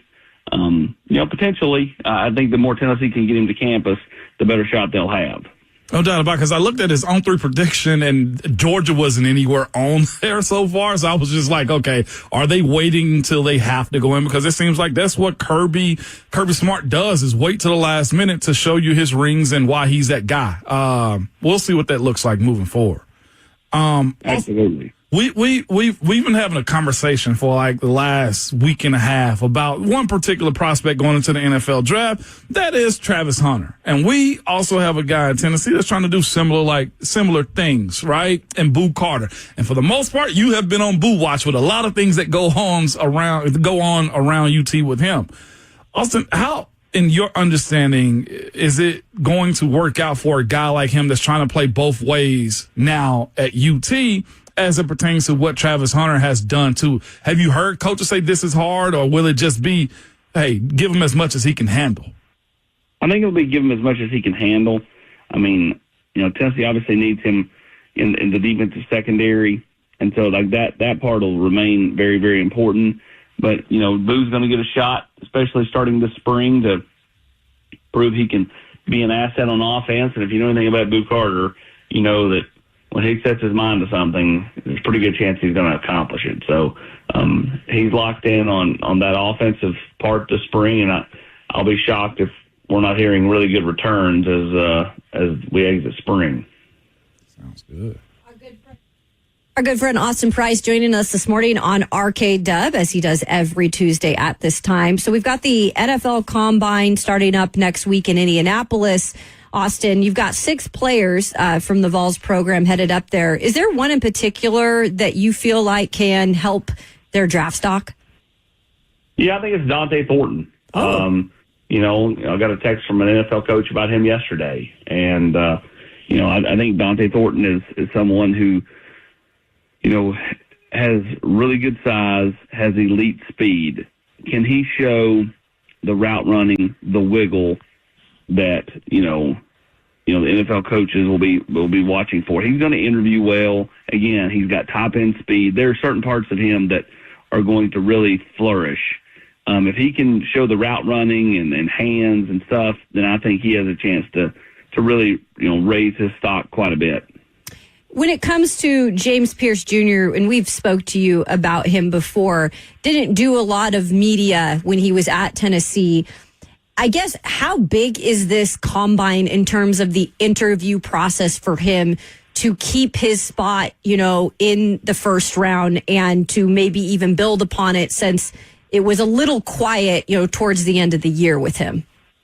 Yeah, I think it's important. The next, 40 days or so are going to be paramount for James, because I think, I really firmly believe he will, test and show out when it comes to all the physical stuff. If he interviews well and wins over, GMs and coaches, I think you can see him go rocketing back up into the top 10. Again, either way, I think somebody's getting a steal in James Pierce, no matter when he gets drafted. But I think the next 30 days, 40 days or so will show kind of where he ends up, whether it's, mid first round, back in the first round, or potentially back in the top 10, which is where everybody had him, several months ago. Austin Price of AllQuest on 3, our guest. Austin, how much surprise was there around Knoxville that Cooper Mays was not invited to the NFL Combine? And how do you make sense of that, considering the last season he had in Knoxville and how well he led that offense at times over the past few years? Yeah, I mean, I'm surprised by it, just from a standpoint. I mean, I feel like if you're a senior and you were a Remington Award finalist for the nation's top center, I mean, how do you not get invited to the Combine? But the NFL is the NFL, and, they, like we've talked about on here before, like, if you look at kind of like college production, it makes no sense why Cooper Mays is not there and Elijah Simmons is there. But the NFL sees Elijah Simmons as kind of this freak, right? He can dunk a basketball at 350 pounds and, just kind of, athletically has some real twitch to him for a guy his size. And so, the NFL loves, potential. And, I think they see that with him, and that's why he got an invite. Cooper Mays, on the other hand, centers, probably devalued a little bit, at the NFL level in some ways, and because they think, well, you can take a guard, make him a center, or whatever else. So, I mean, it was a bit of a surprise to me, but at the same time, like knowing kind of how they view centers, it's going to boil down to Cooper having to go out and prove them wrong and have a really strong pro day.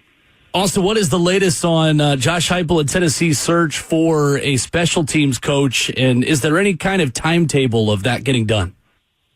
Yeah, I mean, I think you see something happen with that in the next, several days. John Bonamego, who has been a long time special teams assistant in the NFL, has been in college with the head coach of Central Michigan.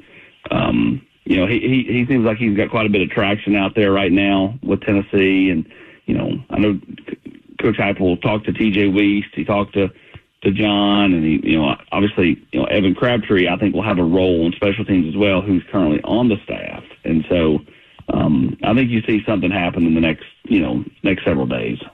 Also, when we mentioned Cooper Mays there for a second, had me thinking about a couple of young guys on the offensive line, too, man. They were highly rated coming out. And that's Max Anderson and Bennett Warren, man. What does this red shirt year look for them? Will they actually be in competition to start this year also? Yeah, I mean, Bennett's, going to have to try to compete for that right tackle spot, which will obviously be up for grabs with Lance Herbie over on the left side. You'll have David Sanders, Larry Johnson, Bennett Warren.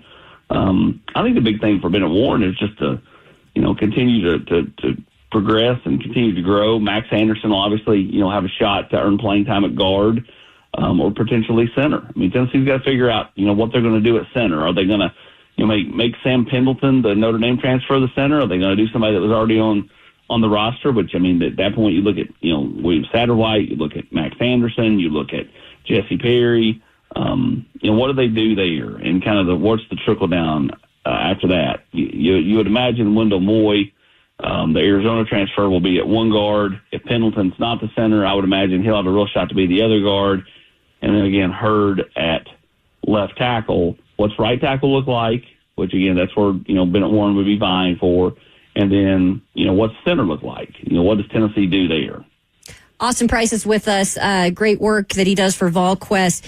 I love getting the chat involved. And a listener, viewer, Dustin Gill said, what about the tight end position for next year? And it looks like, in terms of starters, like they're set up pretty nicely, Austin. It looks like in Miles Kitzelman and Ethan Davis. How good do you feel right now early about that spot? Yeah, I think Tennessee is in a good spot. Kitzelman obviously played a ton last year, was a really pleasant surprise coming over from Alabama, Kayla.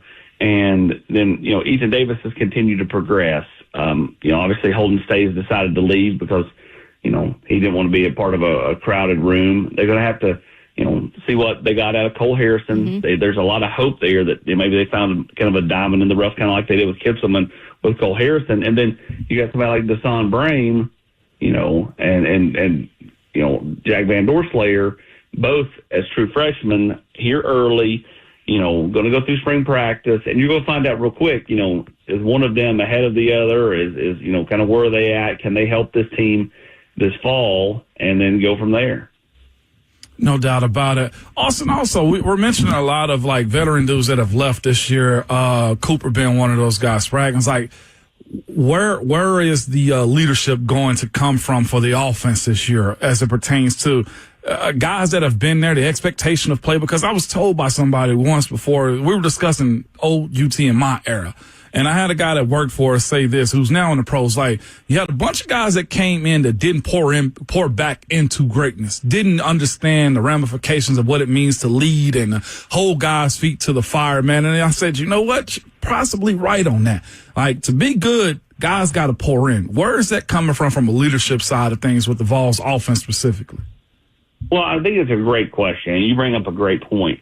As a year ago, you knew you had Brew McCoy, and then the ultimate leader on the offense was Dylan Sampson. I mean, the old Drew Brees, like, have them rallied around him and give the pregame speech. That was Dylan Sampson. Every time you saw him in practice, every time you saw him in games, Dylan Sampson was the guy that, that was rallying the troops, that was talking to the team. Who is that this year? Like you look at the receivers, there's nobody that screams that. Tight end, I think it will be Kitzelman. Offensive line, they're all young or they're transfers. I think in time Sam Pendleton could be that. or David Sanders, but David Sanders is going to be a true freshman, just knowing the personalities of these players. That's where Nico comes in. Nico has got to assume that role. As the quarterback, a young quarterback, he was able to get away with it last year with some older guys like Brew and Dylan Sampson around him. This year, even though it's really not his personality, I think he has to be that guy. So I think that's where he has to really grow this offseason, is the ability to be very vocal. It's not that he doesn't say things, because he does, but a year ago he had the luxury of having some people around him that he could defer to. Mm-hmm. I think he has to take the lead, take the bull by the horns, and be that guy this year. And that's where, like, the conversation is just been around, like, you didn't have a lot of players leave, so the standard in which Coach Heupel and his offensive staff has set in place should be there. And it's like you said, Nico has to be uncomfortable, specifically that position. I remember Coach Former always saying, like, the quarterback has to walk on campus and everybody know who the hell he is. And I need for Nico to do that also, or the expectation that he's capable. If I know his father, hopefully he will have a conversation with him about, be uncomfortable being in that position, because somebody has to do it. Because if you get so many transfers in, you lose somewhat your identity, because you're hiring mercenaries in a sense. Yeah, that's absolutely right. And that's kind of the current form of college football. It is. It's a lot of what you're talking about. And so, Ohio State was able to do that, but they got the buy-in from a Caleb Downs, right? And, that goes a long way. When Tennessee did not go to the portal very often, they had, Wendell Moy, Sam Pendleton, 2 offensive linemen. I don't think they're divas any stretch of the imagination, having been around either one of them. And then Amari Jefferson's an in-state kid. He meshes, firmly in place. And then, Star Thomas is just looking for a chance to complete his eligibility and get a run in the SEC. So, I don't think you're looking at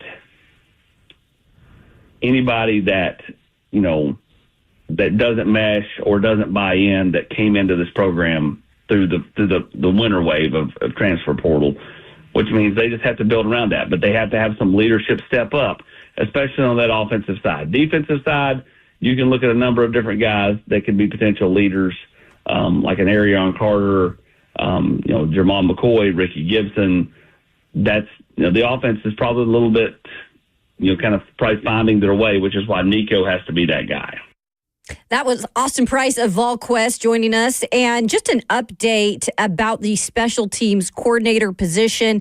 It has been announced analyst Evan Crabtree has actually been promoted to special teams coordinator for the Vols. And veteran special teams coach John Bonamego is actually going to be assistant special teams coordinator for the Vols. So that is the latest update. We'll get to your phone calls and much more coming up to wrap up hour 2 this morning on RKW 104.5 The Zone.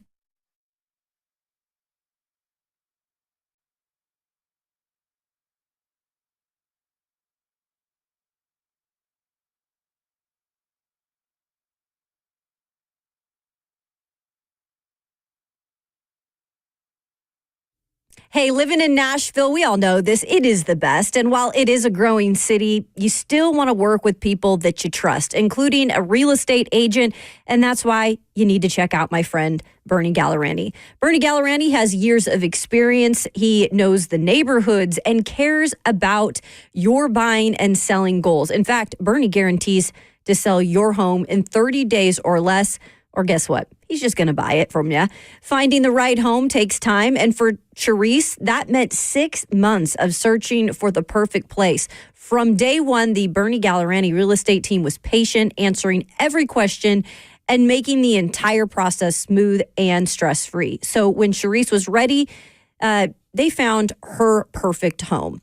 Bernie is the only real estate agent in Nashville, recommended by Barbara Corcoran of Shark Tank, and is the only agent I would trust to sell my home. So all you got to do is give him a call on his cell phone, 615-428-2644. That's 615-428-2644, or just simply go to BernieGallerani.com.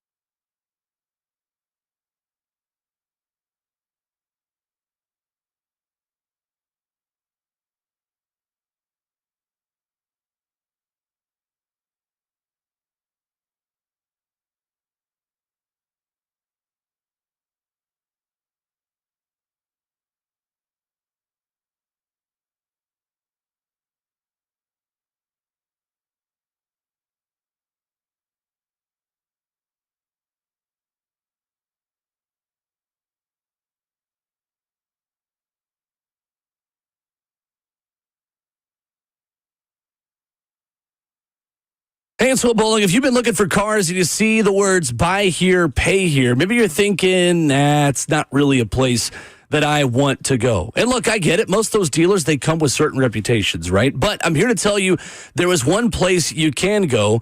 That's Nolanville Road Auto Mart. They are different for a few simple reasons. They've been doing business in Nashville for 61 years, and they're Nashville natives that sell only clean title cars under 12 grand. So if you're new to town, you need a place to trust, they have got you. Maybe you're looking for that first car for the new driver in your family.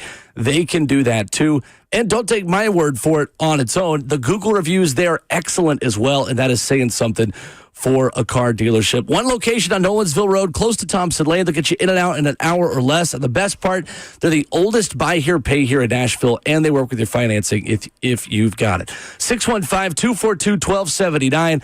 Flexibility, transparency, and honesty. That's why I recommend Nolansville Road Auto Mart. Give them a call at 615-242-1279.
Wrapping up hour 2 here on RKW.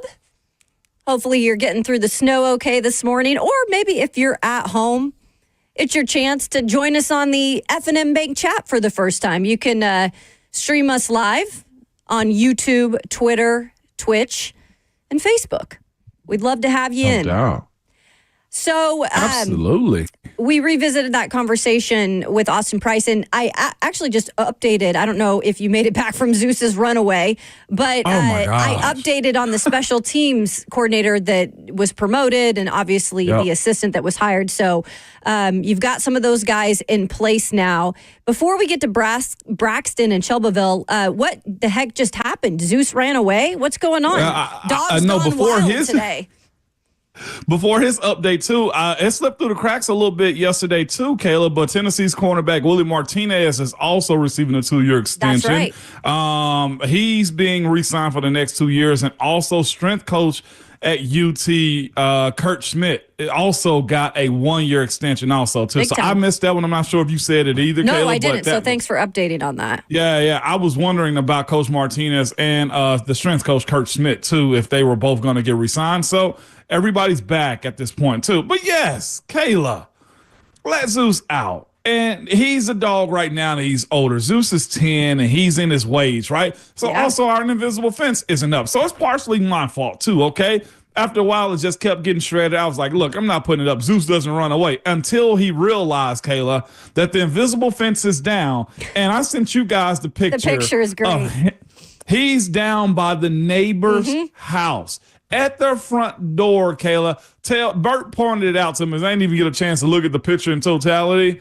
Tail just a wagon. They let him in the house and everything. So to my neighbors that just, take care of my dog whenever he goes away and run away down the street. Miss Tiffany, I appreciate you guys because, yes, it is cold outside, but he has just been a menace because he's trying to use his old age, Kayla, as an excuse. Of course he is. I mean, that's what we all, as we get older, try to do, right? We want people to just take care of us. And look, Zeus is no exception to the rule. The picture was great. I love it. I'm always here for a dog story. But it is, just like people here that don't see the snow all the time, our dogs and our pets are the same way. Like they see snow right now, and it's almost like it's a trigger for them to do whatever the hell they want to do. And Zeus was covered in snow. Yes, they was chasing and rolling and doing dog stuff out there, man. He was covered in snow. Hey, stop making his bad acts cool, okay, Bert? Uncle Bert's not supposed to be doing this, man. Hey, make sure that boy get a biscuit. Exactly. Give him a biscuit.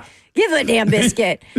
Give him a biscuit. Braxton has been patiently waiting and is on the phone with a hypothetical. I'm interested to see what this is. Braxton, what's up? I'm interested. Hey, how are y'all doing? Can you hear me? We can. Yep. Hey, so my idea is if we trade back, and when we trade back, maybe look at the Las Vegas Raiders, Max Crosby, unsettled, wants to be traded, maybe use that pick, get a proven edge rusher still.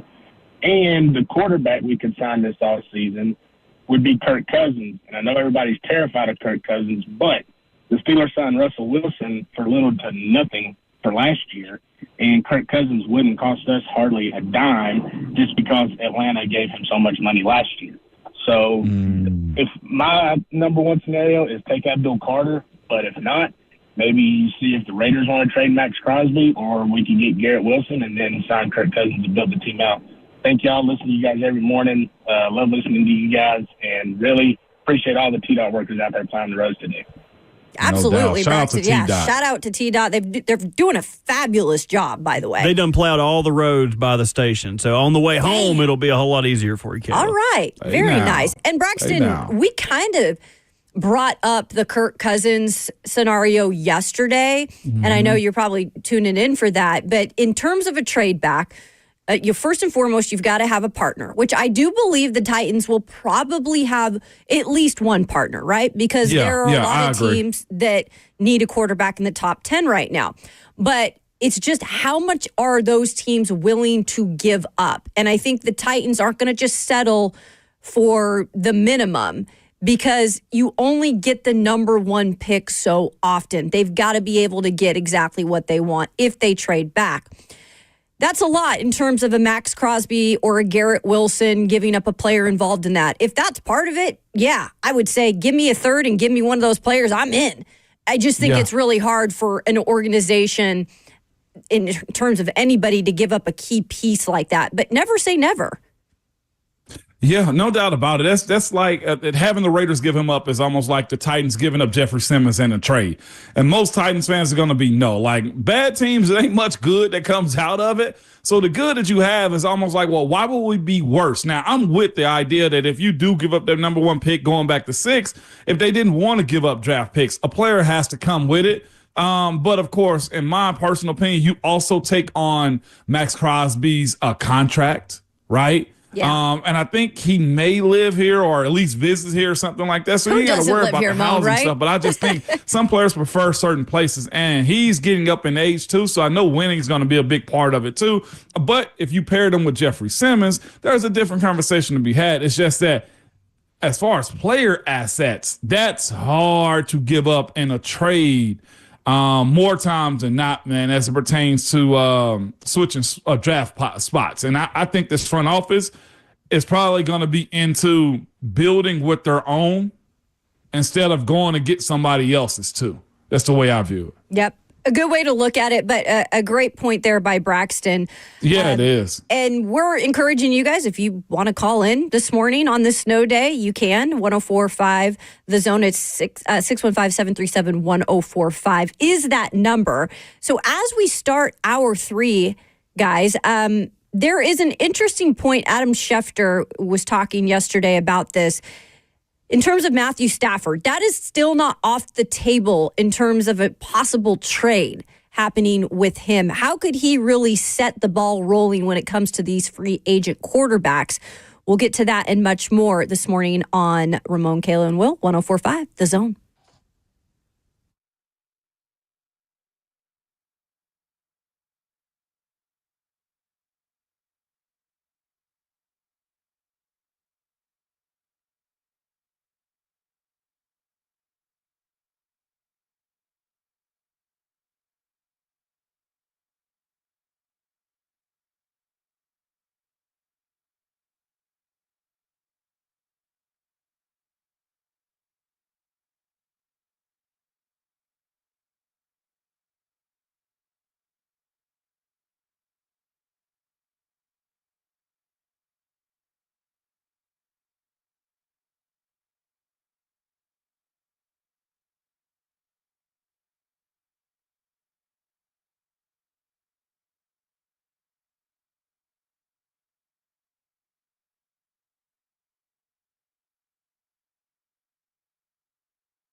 What's going on? 8:02. Good morning from the 104.5 The Zone Studios. I am Robert Walsh. Another quarterback off the list, albeit one that was pretty far down, as the Panthers and Andy Dalton have reached a 2-year, $8 million deal that includes $6 million guaranteed and has a max value of $10 million. It was important for the Panthers to keep the duo of Andy Dalton and Bryce Young together as they developed a close relationship, and now the two will continue to get to grow together. To the Dolphins, as they are not expected to place franchise tag on safety Javon Holland, putting him on track to test free agency as the top player at his position, barring any surprises. And some veterans released around the league. To the Browns, as they've released running back Nyheim Hines, and your Super Bowl champion Eagles releasing veteran center Nick Gates. For all your foundation repair and your waterproofing needs, you got to go to USSTN.com. Breaking news at once on your home for the Titans and the Vols. This is 104.5 The Zone.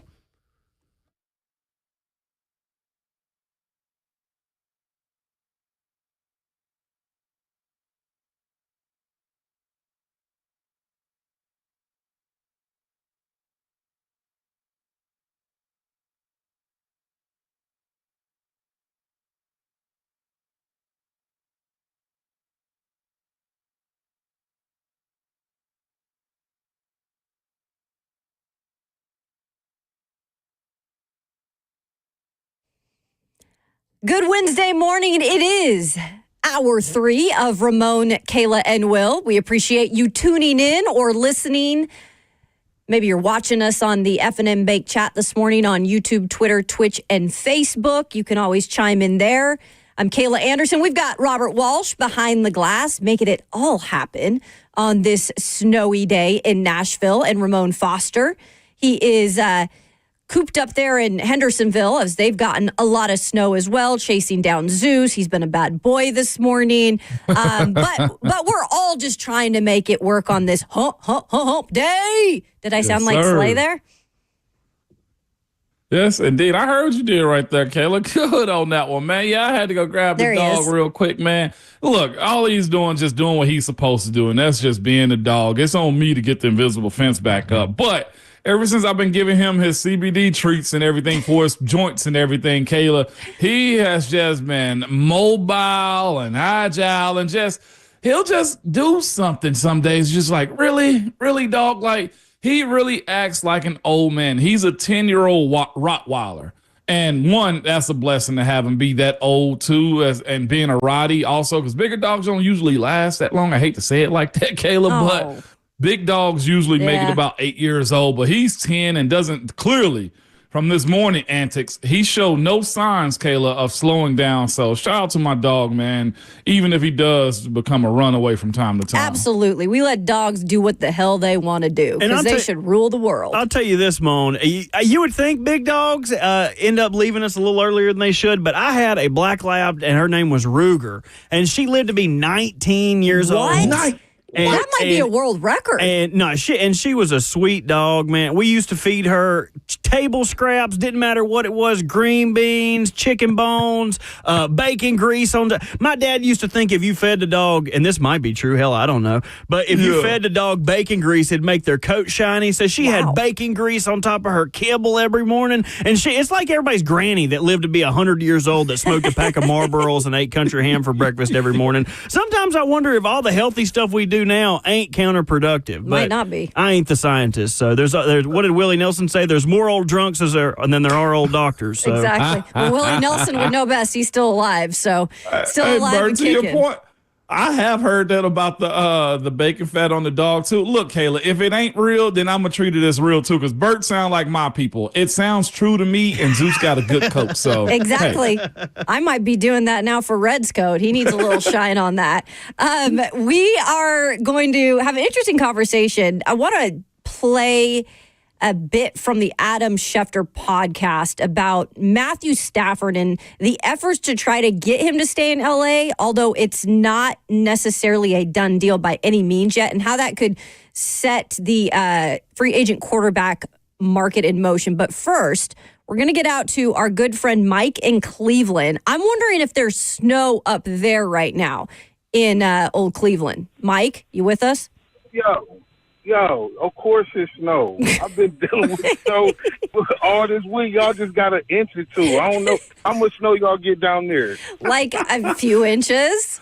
Yeah, a few, Mike. Does it matter? We got snow and we're in the South. That's a light day, okay? That's a light day. That ain't nothing. I deal with this all day, every day, baby. Tractor trailer and all. We get 2 inches of ice and then 8 inches of snow, and we still be out here. I don't want to hear you complaining, moan, staying in the house, trying to talk about my dog Zeus. My dog, man. If you don't, Kayla, I'm ashamed of you for even letting him. You too, Bert, for even letting him stay in the house. What you think I'm gonna do? He gonna whoop my ass. Mo can't do nothing, man. Man, listen, Mo can't do nothing no more, all right? You put them chains on them tires, man. That's what you need to be worried about right now. I'm gonna put them on and come to Tennessee and come holler at you, come drag you out the house. That's what I'm gonna do. That's kind of what I was calling. That's kind of what I was calling about, man. The Cam and Shador situation. Yeah, dog. I'm glad to see it. Okay, I mean, y'all know me. I'm a God-fearing man. I love peace. I love love. But sometimes in sports we need a little bit of push and shove. I want to see one of them go out there and throw in the combine and talk crap about the other one. Like, hey, at least I did it. You know what I'm saying? I think we are way too soft, and somebody always bringing up trauma. Why is this generation so concerned about their trauma? We had trauma. We got our butts whipped with switches, belts, all it. Wooden spoons. Look at Bert's face. Look at Bert's face. Cheyenne deal with trauma every day looking at that man. And you still pushing it going. So I'm happy to see this back and forth of this beef. That's all I got. Peace. I love it. doubt. I'm with you, Mike. I love it too. I was ready for Mike to drop extension cords. Like my dad, I'd already told y'all about the whooping stick my dad had called Misdemeanor. Yeah. I mean, those are real things. I got the belt, man, and the belt did not feel good on any occasion. All right. No, I got the belt too, the belt and the switch. I never got an extension cord. I never got like clothes hanger. Like my mom was. I'm talking about she was out here like a matador with the belt and switch though. Okay, just whipping that thing, man. Hey, right? I didn't need nothing else. I done told y'all my dad's motto: those that don't listen must feel. You got to let them. If you ain't gonna listen, I got to make you feel. You got in your feels with that. My goodness, that's not fun.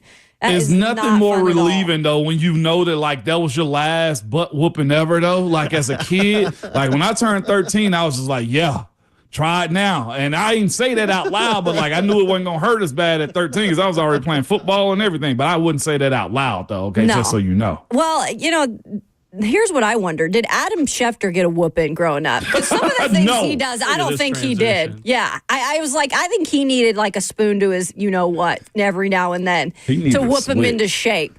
I will give him credit, though. He's got some news every now and then. And when it comes to the quarterbacks, he was talking about Matthew Stafford recently on the Adam Schefter podcast.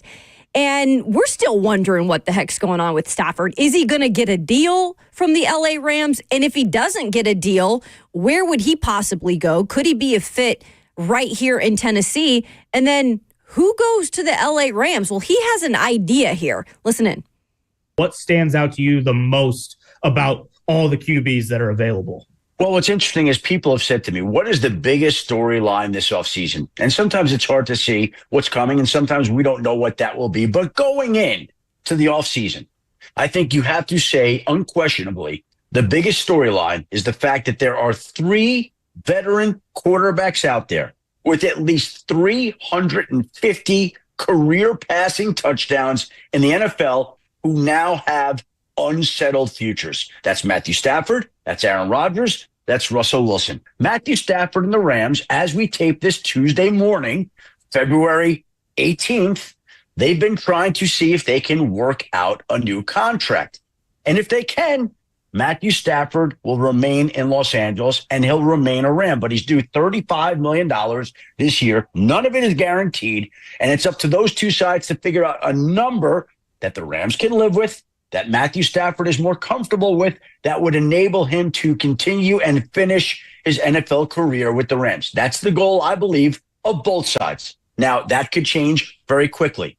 If the Rams couldn't get a deal done with Stafford, if they decided to trade him, a lot of ifs involved, then Aaron Rodgers, in my mind, would be thrilled with the idea of going to Los Angeles. And the Rams could probably get him at a lower cost than it would be for Matthew Stafford. They get draft pick compensation back for Stafford. So you could see where the Rams would say, is that a more desired alternative? Again, number one alternative, re-sign Matthew Stafford. That to me is obvious. But if you can't, now we start to get the quarterback dominoes falling, the quarterback carousel turning, and Aaron Rodgers to me would come into play in LA. Yeah, let this play out, because then that makes it, in terms of, you take Aaron Rodgers, sure, go take him over there in LA. That's fine with me. We'd love to just see Matthew Stafford up for, trade, or the possibility of him just having maybe an opportunity to come to a place like this. Again, you've got the money involved, Ramon, but would you be on the Matthew Stafford, train if that were to happen?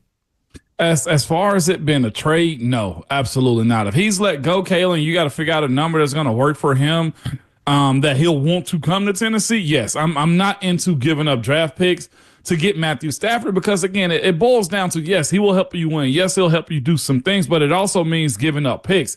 And for Matthew Stafford still right now, I don't know if he's worth a first. I don't know what he's worth, but anything that you got to give up for almost 40-year-old with injuries, with behind bad offensive lines, I would not be in that world for at all, Kayla. And it's so fascinating too, talking about the quarterbacks and how they feel in their moods is like getting to a number that Matthew Stafford is comfortable with. Like, no, absolutely not, man. Like, either you want him or you don't. And if you cut him, just let him go be a free agent to where he wants to. If y'all can't figure out the numbers, don't try to force it.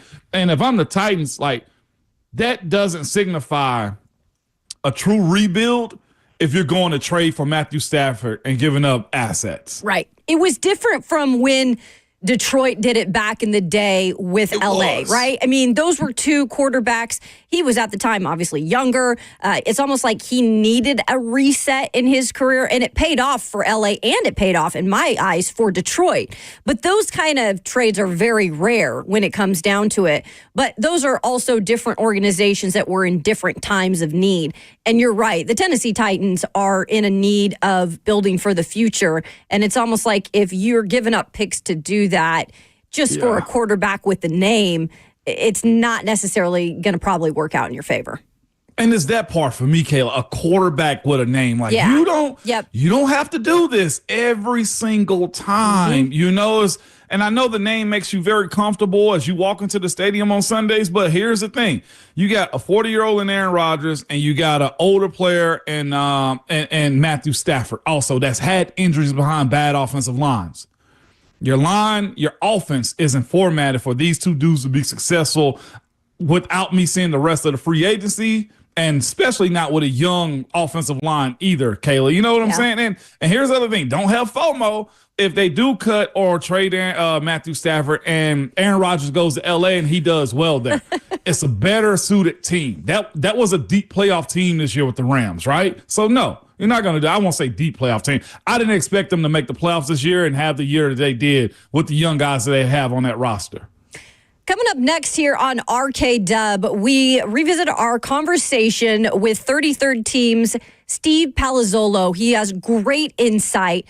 And speaking of the offensive line, I asked him a question about the right tackle position.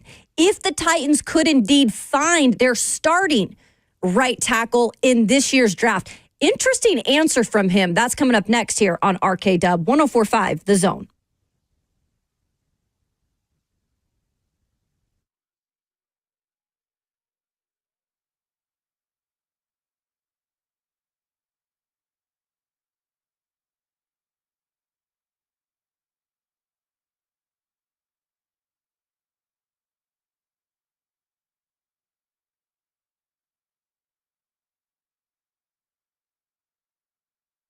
If you're often feeling tired, lacking motivation, drive, or gaining weight or noticing a loss of muscle mass, these could all be signs of low testosterone. Listen to me. Don't wait to find out, all right? Go ahead over to Low T Center. They make it easy to get your levels checked. It's just a simple test. And with their on-site lab, you get your results back right there on site, all right? Low T Center is also not a typical doctor's office.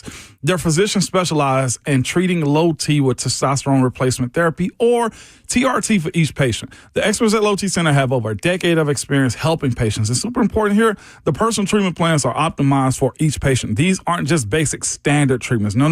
Absolutely not. Also for you current patients, man, Low T Center is offering you a $150 referral fee for each new patient that you refer. And at Low T Center, you can get your health evaluated for treatment with prescription GLP-1 weight loss medication, too. So get back to your best. Go to lowtcenter.com to book your appointment today. That's lowtcenter.com. Low T Center, reinventing men's healthcare.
Welcome back into Ramon, Kayla, and Will on this Wednesday morning.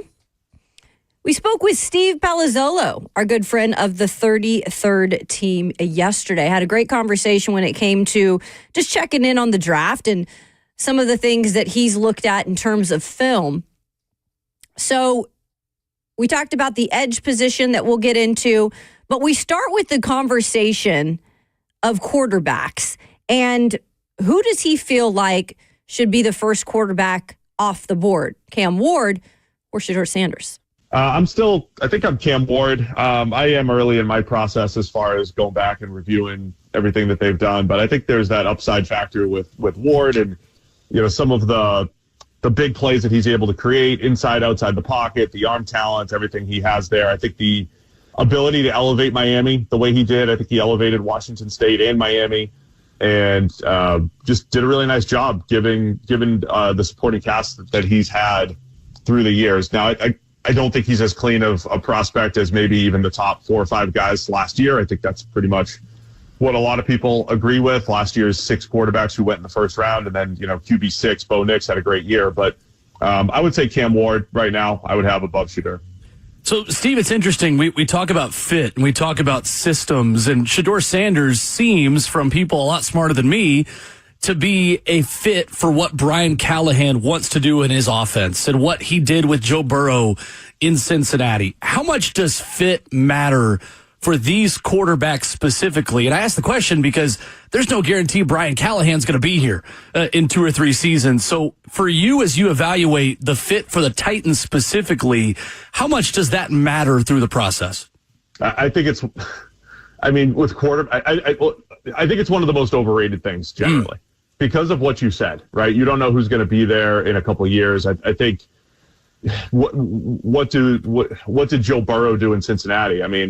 He carries the offense, no matter who's calling the plays, no matter who's designing the plays. Joe Burrow's the man. He can run any system. So I wouldn't even make those comparisons. I think that I'm not saying it doesn't mean anything. I'm saying it's overrated, right? I think there's probably discussions in draft rooms right now. Well, we like to do this and this player fits this. Here's an example. Former NFL GM last year, we were talking about Jared Verse, and he was like, oh, man, he'd be great for the Ravens because they like power edges and everything. And it's like, that's fine. That's true. But Jared Verse is good for everyone, right? He went to the Rams, who aren't a power edge type of guy, and it was the very clear defensive rookie of the year. So I think some of that fit stuff is fun for discussion and everything, but you just take the best players and you fit yourself, your system around what they can do. Steve Palazolo of the 33rd team is with us today. Steve, when you look at this number 1 overall pick for the Titans, man, what do you understand in the makeup of this team where they need receivers, they need an edge, they need a quarterback? What makes the most sense to the people that you've either spoken to or kind of research yourself in this situation this year? Well, there's some strong rumblings that QB is not going to be the selection here. Now, is it lying season officially? I don't know. So maybe they're all lies. But reading between the lines with what Chad Brinker said, a few weeks back when Bergonzi was introduced, I do believe the half in, half out Tennessee Titans of the last 2 off seasons. I think they're trying to get away from that. So it felt like it should have been a full rebuild. They start to go the free agent route, making trades. I do believe Brinker when he says, hey, we want to draft, whatever he said, 30 times in 3 years, 10 times per season. And so there is this element of if you can stomach, not having a quarterback for another year, and that might be, hey, Will Levis, you got another shot, or we're going to have the bridge quarterback, or whatever it might be. I think that's on the table, right? To grab a Travis Hunter, to grab an Abdul Carter, to try to trade down with maybe the Giants, who are probably the most desperate team there, trade down, accumulate more picks, and really reset this entire roster, because I do believe they want to build through the draft. And the number 1 overall pick is great for 2 reasons, right? You get your choice of the quarterback, or you could flip it for multiple high-valued assets to really accelerate the rebuild. And I think the Titans should be considering the trade down and accumulating a ton of picks. Steve Palazolo with us this morning. Steve, also in that conversation, let's say they do move back from 1 to 3 with the Giants, and you have the ability to select, okay, Abdul Carter, Travis Hunter, or I throw another one in there just for the heck of it. Ted McMillan. I ain't gonna lie. For some reason, I got a crush on Ted McMillan, man. I like his style, his game. But what are you doing in that situation? Because I bring it up to say, is Travis Hunter a better wide receiver than Ted? Or do you say, I'll take a specialty piece in Travis and let Abdul and everybody else go? Yeah, I mean, I'm probably in the Travis Hunter camp out of those players. I think, I think Abdul Carter could be special. I don't know that he's a special prospect at the same level as some of the other top edges from recent years, in part because we haven't seen him do it as much, which is like, all right, there's upside there, but I feel good about, Will Anderson and Aiden Hutchinson, who I saw produce at the college level for more than 1 year. The Hunter thing, I don't think he's going to play two ways, play 150 snaps a game, but as my full-time starting corner and 30 snaps at wide receiver, you are getting 1.5 players there. Plus you're getting the depth piece of Travis Hunter, right? I mean, if you have receiver issues, can he go full-time receiver? If you have cornerback issues or cornerback injuries, can he go full-time corner? I think that value is real. He's not Shohei Ohtani in baseball, literally 2 players, but he's 1.5, right? And I think that's something. And I like Ted McMillan too. I'm curious about his speed, acceleration, and I've seen some people sour on him a little bit. I just think he's very good at absolutely everything, but I don't know if I'm going to put him in the same bucket as some of those other blue chippy type of players at the top there. Steve Palazolo of the 33rd team joining us this morning on RKW. On the lines of wide receiver, then I'll get back to my edge question. Why do you think it is that this is maybe not as an explosive, or I guess explosive in terms of talking about these wide receivers this year? It seems like the better value for wide receivers might be in the second and third round. I love the second and third round for receiver. I think it's all just cyclical. I mean, the college football just delivered so many good high-end receivers to the NFL over the last 4 or 5 years. I think it was the 2018 or 19 class. I think that was Calvin Ridley's class and Michael Gallup. I think it was 18. It was like there's no number one in this class, but there's about 5 solid number 2 types, including Ridley, including Gallup, including I think it was Cortland Sutton that year. This year feels more like that year. And we were asking those same questions, like, is college not developing receivers? It's like, no, it's just, just the way the wave has gone. So last year was elite. A lot of those guys came out. And this year, I think the Jaden Higgins of the world in the second or third round, I think there's a ton of value at that level, but you just don't happen to have those true number 1 types in this year's wide receiver class. Steve, let's take it back to the Titans. Let's say they trade down further than 3, and the furthest I'd go is like a 6 or 7.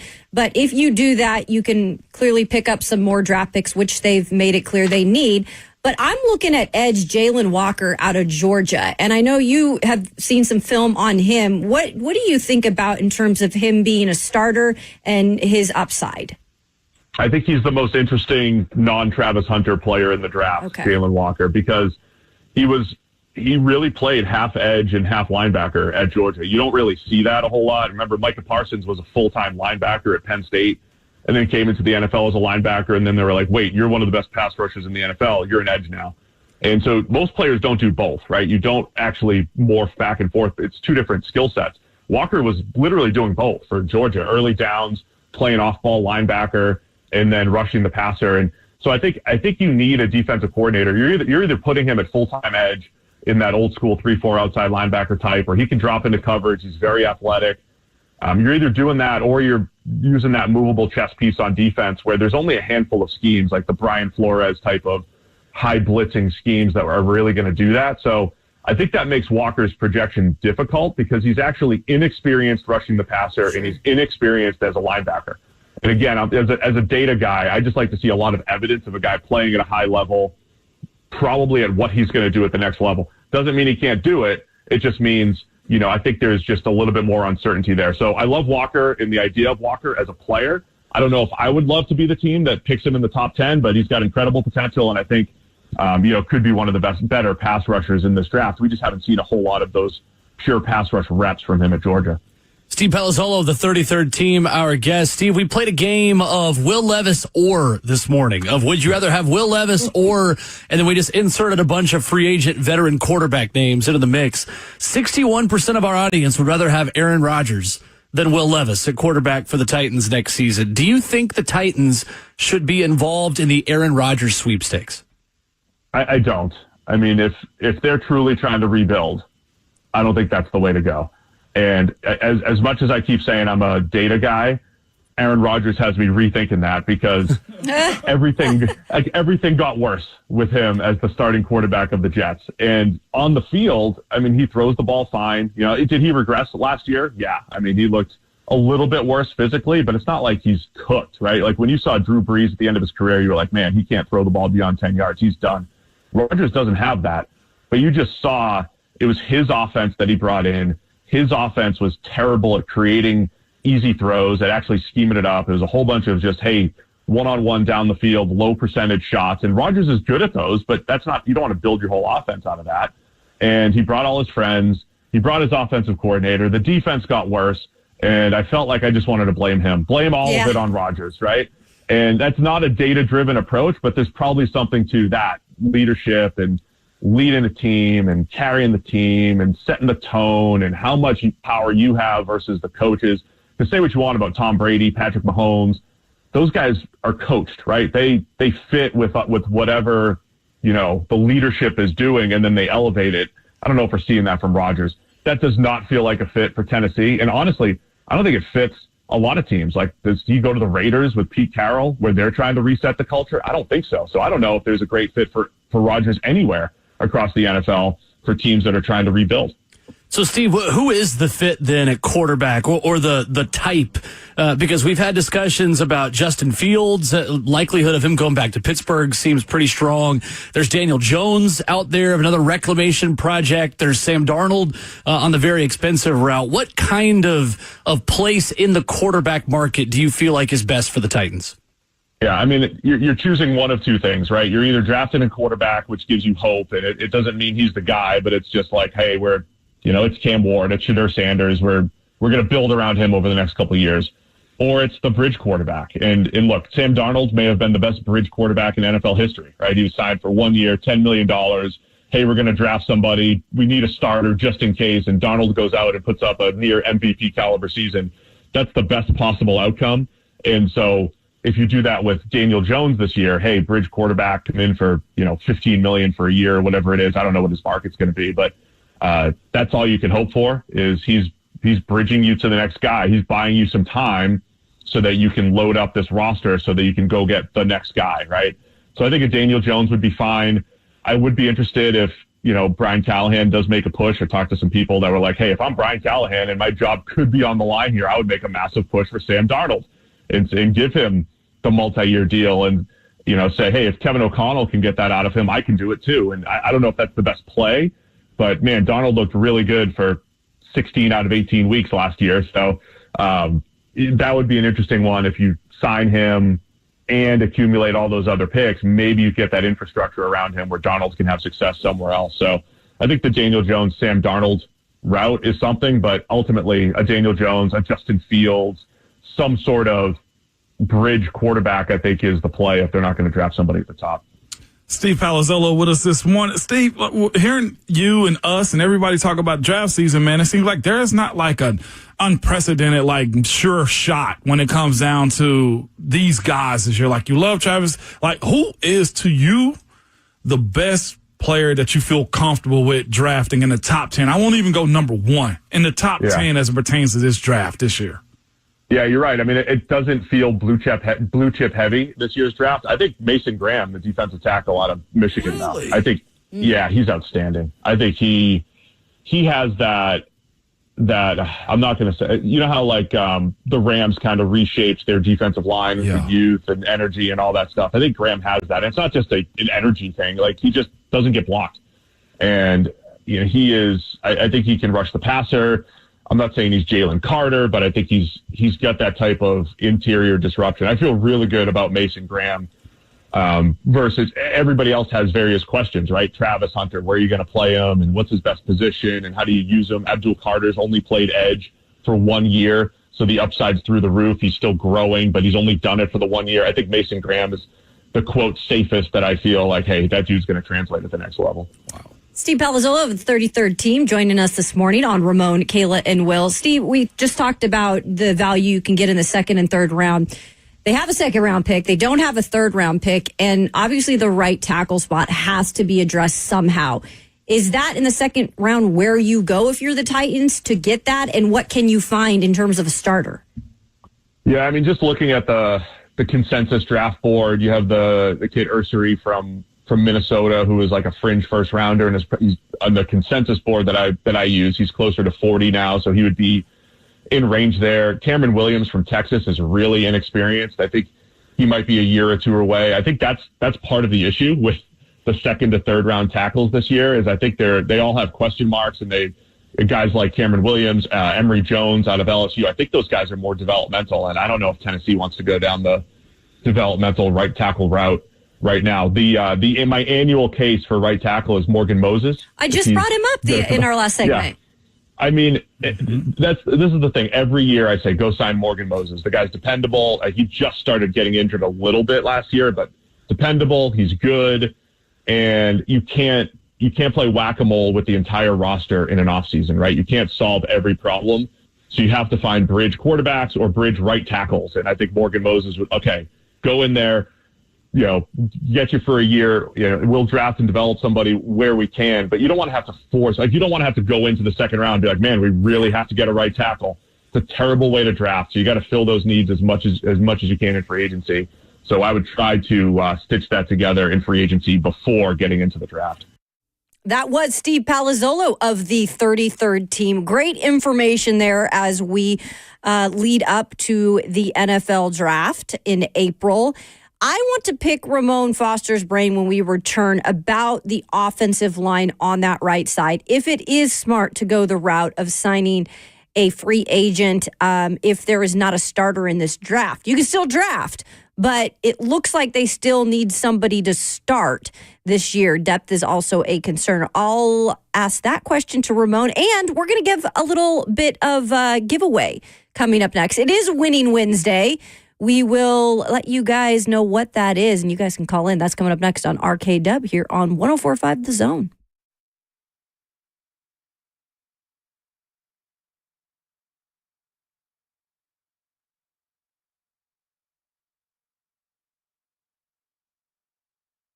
It's Ramon Foster for Secure Lawn, guys. I'm talking to you. And also, just if you tend to your yard in general, okay? You're the ones that walk around your yard every single day, getting mad when you see those weeds that are going to pop up in the spring. You obsessively care about your grass. All right? Your spouses and friends tell you that you talk about your grass more than you talk about anything else. And that's because you want to be the envy of your neighbors, all right? Here's the thing about it. Secure Lawn is the company that you want to use, all right? They will be there for you year after year. You don't have to worry about them being sold to another company or not doing what you ask them to do. Their thing is this. They want to provide you a prime service and make you a lifelong customer. And you're probably asking, well, what does that mean? It means that the team members are properly trained and prepared to provide a prime service by supplying their customers with expectations to make them lifelong customers, all right? Secure Lawn isn't interested in a bunch of sales. No way. Their business model includes never giving their customers a reason to leave. Yes, if there's an issue, they will fix it every single time. The better part about it, they've been here in Middle Tennessee for over 20 years. They're family owned and operated, man, and they are punctual and have a quick response time. And here's an even cooler thing, man. Their kids are in the community. You know them. You see them around. But the better part is if you need anything with your grass to get rid of that weeds and lawn fertilizer, you got to call them because I trust them with my yard also. Call them at 615-893-8455 or go online to securelawn.com.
Welcome back into RK We are wrapping up the third hour of the show, the snow day edition, I like to say here this morning. And we've got a little bit of a getaway. I guess we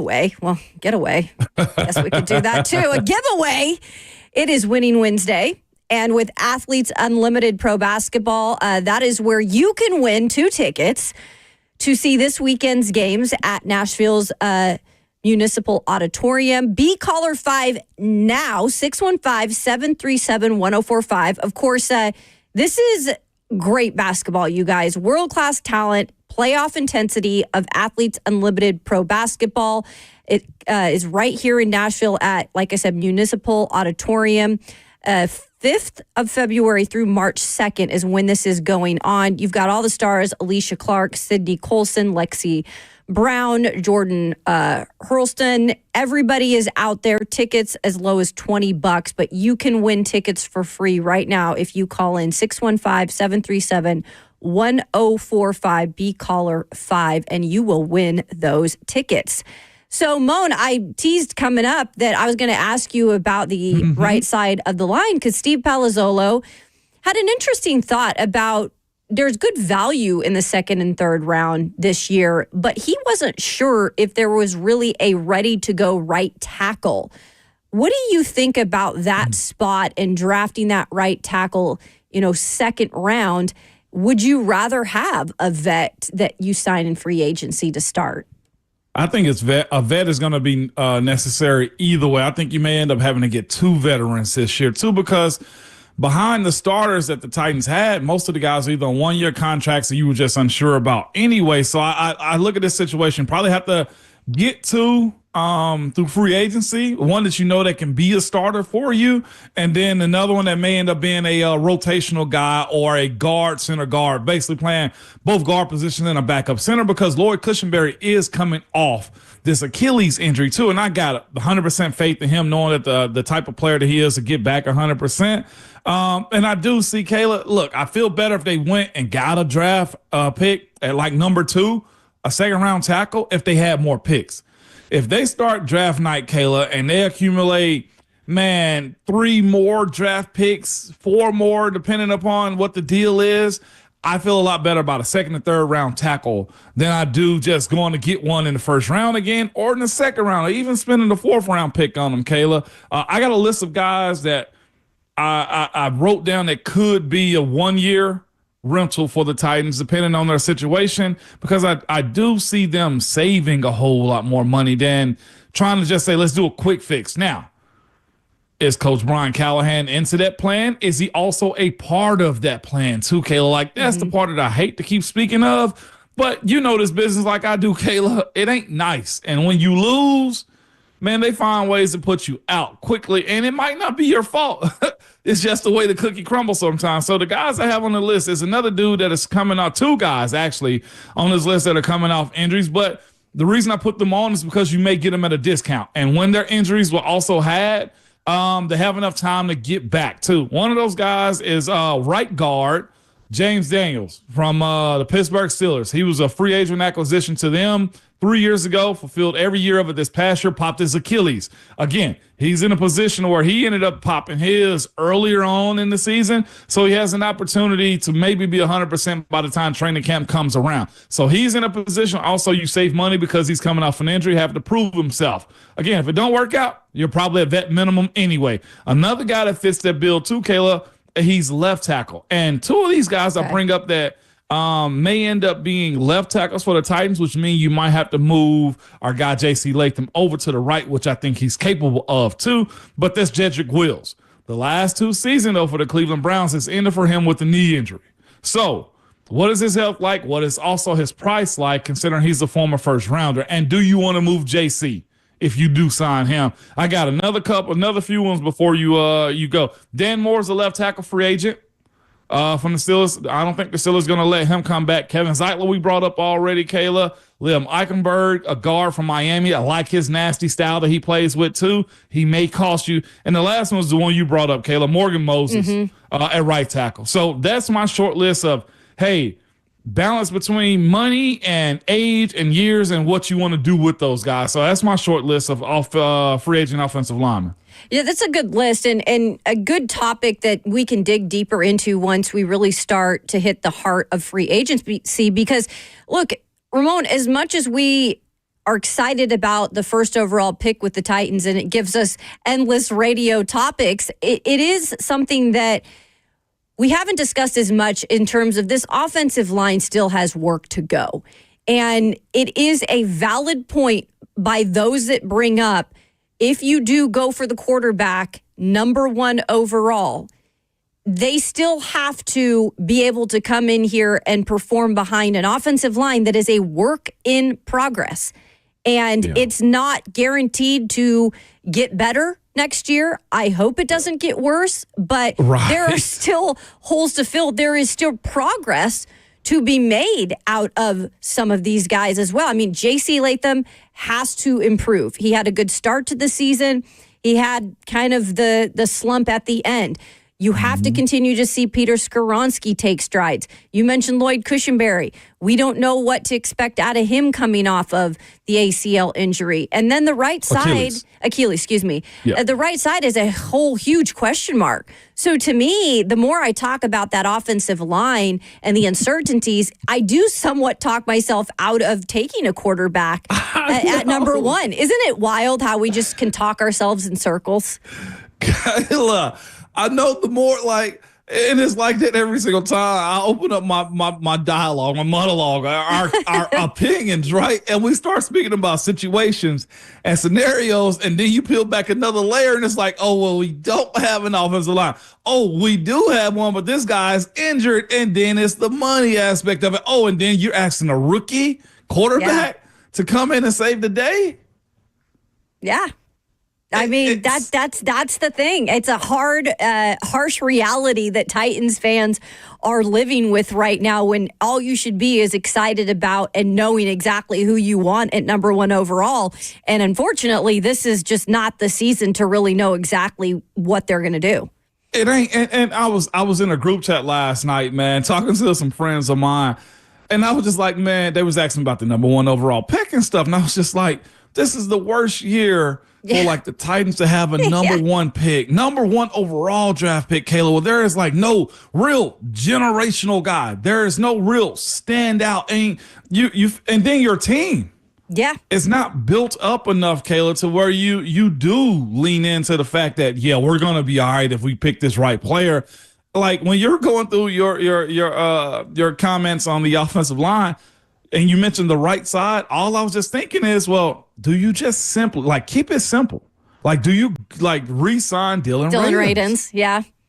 That's a great question. Do you keep it simple? Yeah. I mean, because you're almost then resetting that again. And it's like, do you keep Dylan? You maybe pay him a little and then just hope he progresses as well? Or you say, that's not good enough.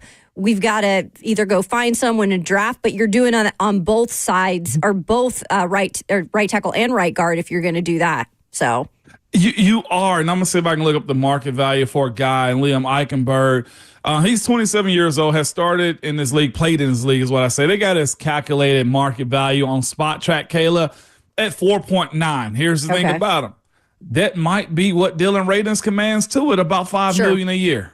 I'm almost cool with keeping Dylan. You got to get depth no matter what. I just think the right tackle, you've got to get that right. So whether that's drafting someone and bringing in a vet to start at least, let's do that. But you can't waste all your money on that side, but you also have to try to fix it. It is a complicated situation. And real quick, Kayla, before we go, just be honest with me. Are you bored also on taking an offensive lineman? Because I feel like most times. I absolutely am, Moan. I'm not going to lie. Yeah, I know. But I don't care. Thanks, John Robinson, for putting the Titans in that position. Thanks. Yeah. And I only bring it up.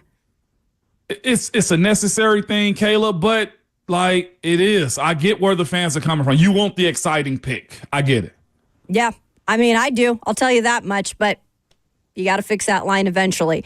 All right, we've got hour 4 already here on RKW coming up, and maybe Rhett Bryan will make us feel better, Ramon, about the Titans situation. I feel like anytime we bring in Rhett Bryan of Titans Radio, he makes us feel a little bit more optimistic. So hopefully he will do that. In hour 4, we got Rhett Bryan coming up next. Talk a little NFL Combine on RKW here on 104.5 The Zone.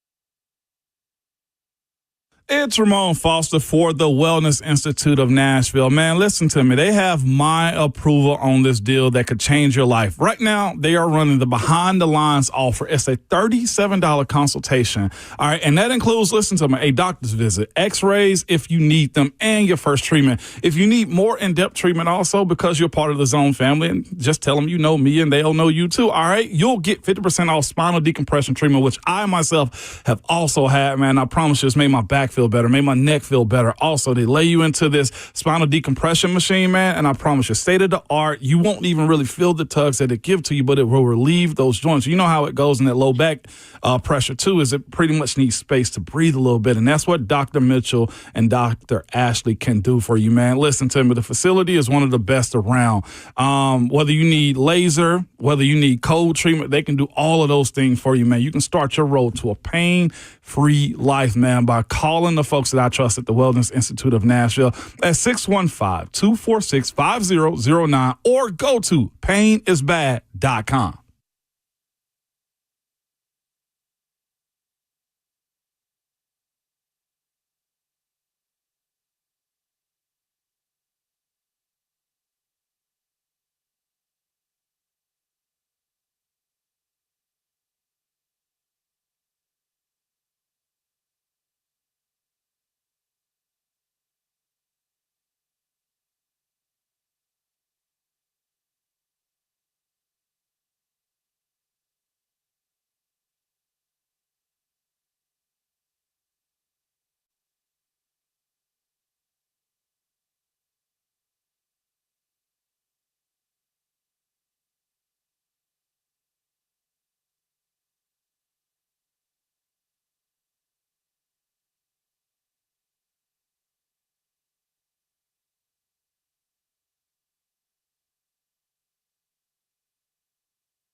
What's going on? 9 o'clock. Good morning from the 104.5 The Zone Studios. I am Robert Walsh. Panthers and Andy Dalton have reached an agreement on a 2-year, $8 million deal that takes another quarterback off the market, albeit one that was pretty far down. Panthers were interested in continuing the relationship between Bryce Young and Andy Dalton after Bryce Young's benching and returning back to the starting lineup.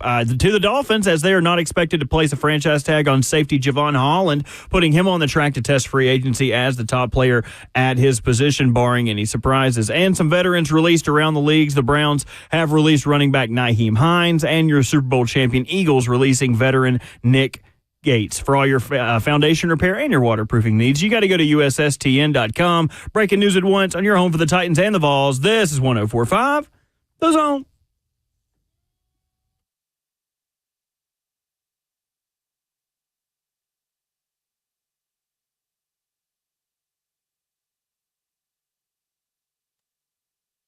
No.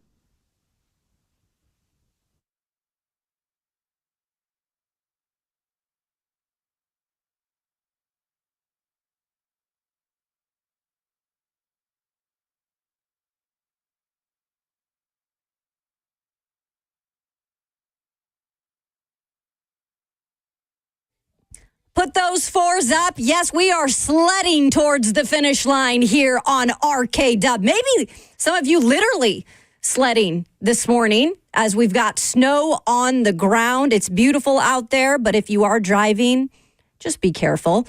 Kayla Anderson, we've got Robert Walsh behind the glass, making it all happen. Ramon Foster here as well. And as we do every single Wednesday, we love having our friend Rhett Bryan of Titans Radio making us all feel a little bit better about Titans topics right now because everybody's got their opinions going, and rightfully so. But Rhett Bryan is here, and I'm just interested first and foremost because he is the weather connoisseur out of all of us. Were you surprised by the snow in terms of how little or how less we got today? Was it what you were thinking? Yeah, Kayla, it's based on what all the fine local meteorologists were predicting and forecasting. It played out just like they thought. The more north you go towards Kentucky, the deeper the snow is. And where I am in rustic Rutherford County, it's a little lighter. I think we got probably an inch and a half, something like that. But, yeah, it played out about like they thought. And so the weathermen and women won. They won this time because they did. They showed when it was going to come in, and it blew out of here pretty quickly. And I think there'll be some wraparound flurries tonight, but no accumulation. But the big thing is whoever you are out there, when you're working today and you're going home, take care of your animals. Take care of, if you have elderly neighbors or family, check on them because it's going to be really, really cold the next couple of nights. Yeah, no, good advice there, Rhett. And we appreciate you taking the time to join us this morning on the show. And you guys, Ramon will be up there with you guys at the NFL Combine. And I believe you guys are there, Tuesday through Thursday or Friday? Thursday, yeah. Thursday. Mm-hmm. Okay. I just am interested. I've never been to the NFL Combine. I'm interested, and I'm interested to see what people actually know about it. But we've talked in the green room after the show about how a lot of business actually gets done here. You've got free agency getting going. You've got obviously the NFL draft. Take us behind the scenes on maybe what the Combine is that's not what we're seeing on the television. All right. Well, that's a great question, Kayla, because where we are at Radio Row, there's all these tables lined up like it is the Super Bowl or anywhere else. And it's in the convention hall that is separated by a large partial or non-permanent partition, and that's where all the podiums are and all the players come and the GMs and the coaches come and speak, and you see those feeds and people posting social media videos of certain prospects or coaches or players talking. And then there's the Lucas Oil Stadium, which is actually where they do all of the measurables and checking the testing and run the 40 and all that. Well, within Lucas Oil Stadium, there's all these suites that would normally be taken up by companies or fans during a Colts game. And these suites are open to, you can just kind of walk in between, whoever you want and kind of see what team has a suite. Well, as that stuff is going on, this is where those conversations, to your point, really start to take flight. If you're talking about, for example, the Titans having the number 1 overall pick this year in the draft, if you're going to trade that pick before or on draft day, those conversations may have had a little sprinkling exploratory type nature to them at the Senior Bowl, but at the Combine is where they really start to take sprout legs and walk a little bit. For example, if you'll remember, a couple of years ago, Bears GM Ryan Poles, before they traded the number 1 pick, that conversation started to heat up a little bit there at the Combine. And it wasn't long after that all of a sudden they were trading it, and they were getting everything in the world from the Carolina Panthers, including wide receiver DJ Moore. And I suspect if Mike Borgonzi and Chad Brinker and all the Titans brass are intent on doing that, which we don't know at the time, this is where those conversations will start to kind of take flight. Right, you remember that was the same conversation, if I'm not mistaken, last year at the Senior Bowl with Coach Dave Canales. I feel like they were in a situation where it was like, well, unless you're going to have this player available, or maybe confusing it also with Chicago. But these coaches, these GMs, these folks are around each other. And I think as much as they battle each other on the field, they are somewhat cordial with one another. And they happen to talk the same way we do too, Rhett, about, hey, would you? And a lot of them take the bait in these situations to facilitate deals later in the NFL calendar year. No, you're exactly right, Ramon. I go back, I hearken back to old working in car business days, and you would go, hey, if I could, would you? If I could pay you this for your car, could I buy it from you? That kind of deal. And you're right. I don't think anybody has any real animosity towards another team and another coaching staff or organization unless it's game day. I mean, Coach Mack always talks about, these people are my friends, but on that week of the game, I hate their guts. Well, this is completely a different scenario. It's off season, and you're working through things. And, it's a very small circle. You know this. In playing 11 years like you did, that is a rare fraternity, and there are people that you're connected to because of that shield that you wore. That's the National Football League shield. So, you can, bebop into the Carolina Panthers box and say, hey, Dave Canales, we like so-and-so. Who do you, whatever. But, you can actually – they talk like we do. That's a perfect example, Ramon. You're right. Well, we brought up a little bit yesterday after work. The NFL can try to say there's no tampering. Rhett, you made it clear a second ago, like these suites are open. Like these coaches sit in the stands and are knee to knee with one another too. Like there's nothing the NFL can stop when it comes to very early tampering either. No, absolutely not.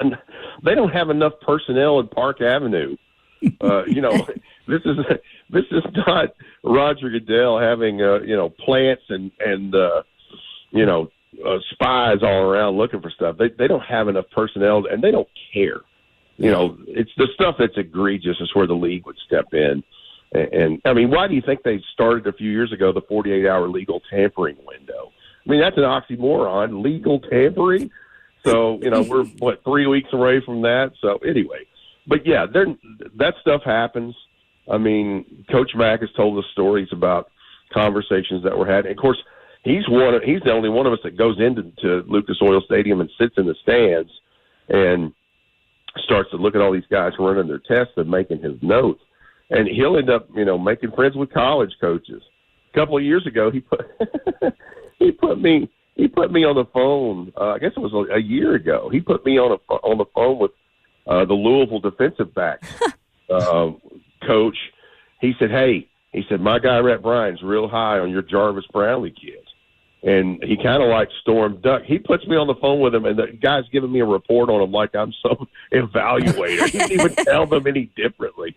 And so, these guys will speak freely if you ask them, because they're normally pretty friendly when there's not a game involved.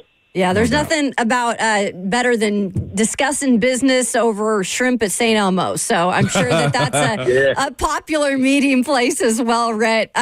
we are going to get into some prospects coming up. I know plenty of guys that are going to be at the NFL Combine coming up this next week, and you've got a few that you want to talk about. So we're going to ask you. We've got some running backs in there. We've got a safety in there. I'm excited to get your thoughts on some of these prospects that could possibly be interest for the Titans. So that's coming up next year as Rhett Bryan sticks with us on RKW here on 104.5 The Zone.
Welcome back into RKW. Our good friend Rhett Bryan joining us, sticking around for this next segment because we're going to get into some draft prospects, those in particular that have been invited to next week's NFL Combine in Indianapolis, where you can find coverage with Rhett Bryan and Titans Radio and our own Ramon Foster. So we're excited about that, and we're excited to pick your brain, Rhett. I want to start with a position that you might not think about if you're the Titans right now, because there are some running backs in that room, I would say, that are probably pretty good in terms of what they've been doing for the Titans as of recently. And Tony Pollard and Tajay Spears, although he did get banged up and deal with some concussions last year. But it's not out of, uncertainty that they could possibly get a running back for value later in the draft. And you've got one in particular, Rhett, that might stick out because this class is deep when it comes to the running back position, right? Kayla, it absolutely is. And this is going to be an interesting draft from an all 30,000 foot view, because I'm not saying that the league and evaluators are going to completely recalibrate their thoughts on running backs, but I think their value has gone up a little bit when you've just seen what Saquon Barkley can do for you when you've got everything else built around it. Now, the Chiefs did a great job and did not, allow him to get diddly squat in the Super Bowl, but their front four went after Patrick Mahomes, and that was the end of the story. But I think you'll see this is going to be a year where you may have a couple of running backs taken in the first round, and there's been plenty of drafts in recent history where there wasn't any. So you're right, it is a deep class, and somebody for value, whether it's Titans or anybody else. I don't know how many people watch Syracuse, which I guess they're in the ACC now. Yeah. There is a running back there that, if you're talking about the definition of what you want out of a back these days, with being a three-down guy, being able to catch the ball out of the backfield well, LeQuint Allen from Syracuse is probably one of your guys you're looking at. 6 feet and 2/8 of an inch, so just a tick over 6 feet, 207 pounds. Hands 10 and 2/8, so he's not going to drop the ball. Wing nearly 77 inches. He was a Senior Bowl guy. 26 starts, played in 37 games for Syracuse, and in 2024, 228 carries for 1,021 yards. That's 4.5 yards per carry. 16 rushing touchdowns out of the backfield. Dang. 45 catches, 512 yards, 11.4 catch, with 4 more touchdowns. So he had 20 touchdowns in that great year that they had. I think Syracuse finished 10-3. Yeah. That is a guy that definitely will be able to help someone at the next level. A nice size back. And, because of his build, I think he runs up right a little more than what people might like, but the skill set is certainly there. And the guy, sorry, Ron, I was just going to ask too, the guy throwing to him who you kind of done a little bit of research on is quarterback Kyle McCord, who was at Syracuse. And this is a guy where I think people have heard his name in terms of the quarterback mix, but then again, after the 2 quarterbacks, it's kind of a hodgepodge of them. What maybe do you get value-wise for him if you were a team that's wanting to pick a little bit later? Kyle McCord, first of all, he was a Shrine Bowl invite that same week of the Senior Bowl and did very well in front of all the evaluators there. And you're right, he was a big part of that Syracuse success with LeQuint Allen, the running back I just mentioned. Kyle McCord, 6'3", 224, hands 9, arms 31 1/4, and had a really nice resume. 22-4 as a starter, 10th in the Heisman voting this last year. All-time ACC record holder for single-season passing yards. And I think he had 47, 79, 34 touchdowns, 12 interceptions. And then he can run the ball, too, 312 yards on the ground, 5 touchdowns on the ground as well. I think the thing with him is his red zone decision-making. There were some turnover-worthy plays there. But that is a guy who can probably help himself this next week at the Combine because, listen, I'd be shocked if both Shedeur Sanders and Cam Ward ended up throwing amongst the quarterbacks. So what's he going to do? He's going to be able to show more of his arm talents by deduction there if those other two don't grow. No doubt about it, Ray. You bring up these Syracuse players, man, and their coach, Fran Brown, has got a good program up there in Syracuse. So it's not like he's anything to sniff at or their team was just lucky. No, he turned that squad around, Red. So much so, like you said, you bring up LaQuint Allen and Cal McCord, and then also the Vols opened up 2025 football season with Syracuse in, I think, Atlanta also. So this isn't just a throwaway program anymore. These players can actually play, Red, out of Syracuse. No, they can.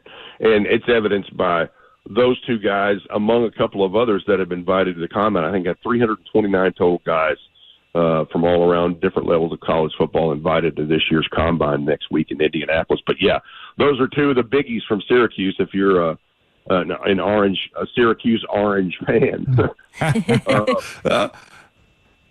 Keeping the theme with the quarterbacks real quick, let's go a little bit down south from Syracuse, man, to Louisville. Kayla and I spoke about this guy early in the show, man, Tyler Shuck. We saw him at the Senior Bowl also, and it was just, he just kept appearing in front of our face, Rhett, just like, okay, there may be something here. What did you take from him, and what's your eval so far on him through this draft process? Well, I think because Will Howard declined his option to go because the college football playoff had just ended the week before everybody went to the Senior Bowl. And Riley Leonard, wisely went down and did his thing. Jackson Dart was the other one there. So he's became one of those guys that, ended up showing what his skill set is like in front of everyone that mattered that week in the Senior Bowl. Now, the thing about him is he's a 7-year guy because of a lot of injuries. He will be 26 years old, so there's some Chris Winky vibes there. Yeah. He's a grown man. But it was because – and the big thing with him is it's the injury stuff that's going to be the big thing that he'll need to have looked at.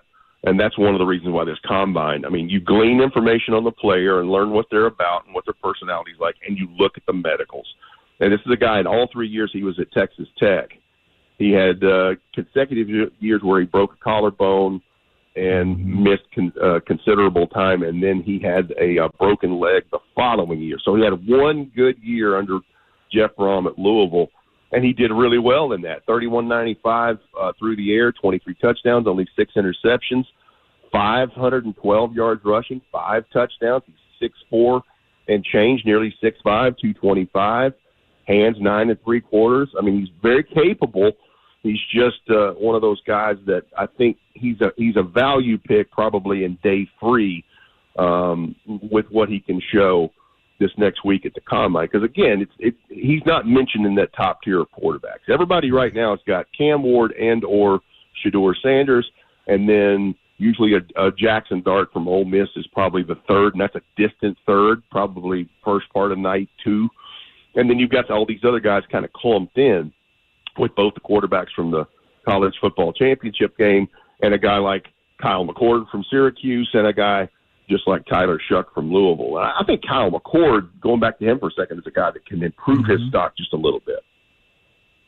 Yeah, absolutely, right. It's funny you say that about Tyler Shuck too. Also, when you speak about him being a day 3, which is still good, right? To be selected is also the ultimate goal that everybody has at that point. But it was Todd McShay. You remember he wasn't far from us when we were at the convention center, and he went on record numerous times and also tweeted out about how Tyler Shuck is a guy that has all the tools and is probably a day 1 ready guy. Now, like I know, Rhett, in the lying season, these agents know these people that spew out information, and that's one of the things that he may have wanted put out there, that Tyler Shuck was ready-made to start and play in this league. But it'll be fascinating to see how he turns out. Yeah, I don't know if I'd go that far, and Todd McShay's been doing it for a long time. I would be quite surprised if Tyler Shuck snuck into the bottom of the first round. I would. In fact, I'd be more surprised if he was in the top of night 2. He could be in the end of night 2, somewhere in the end of round 3, maybe. But I think he's a day 3 guy.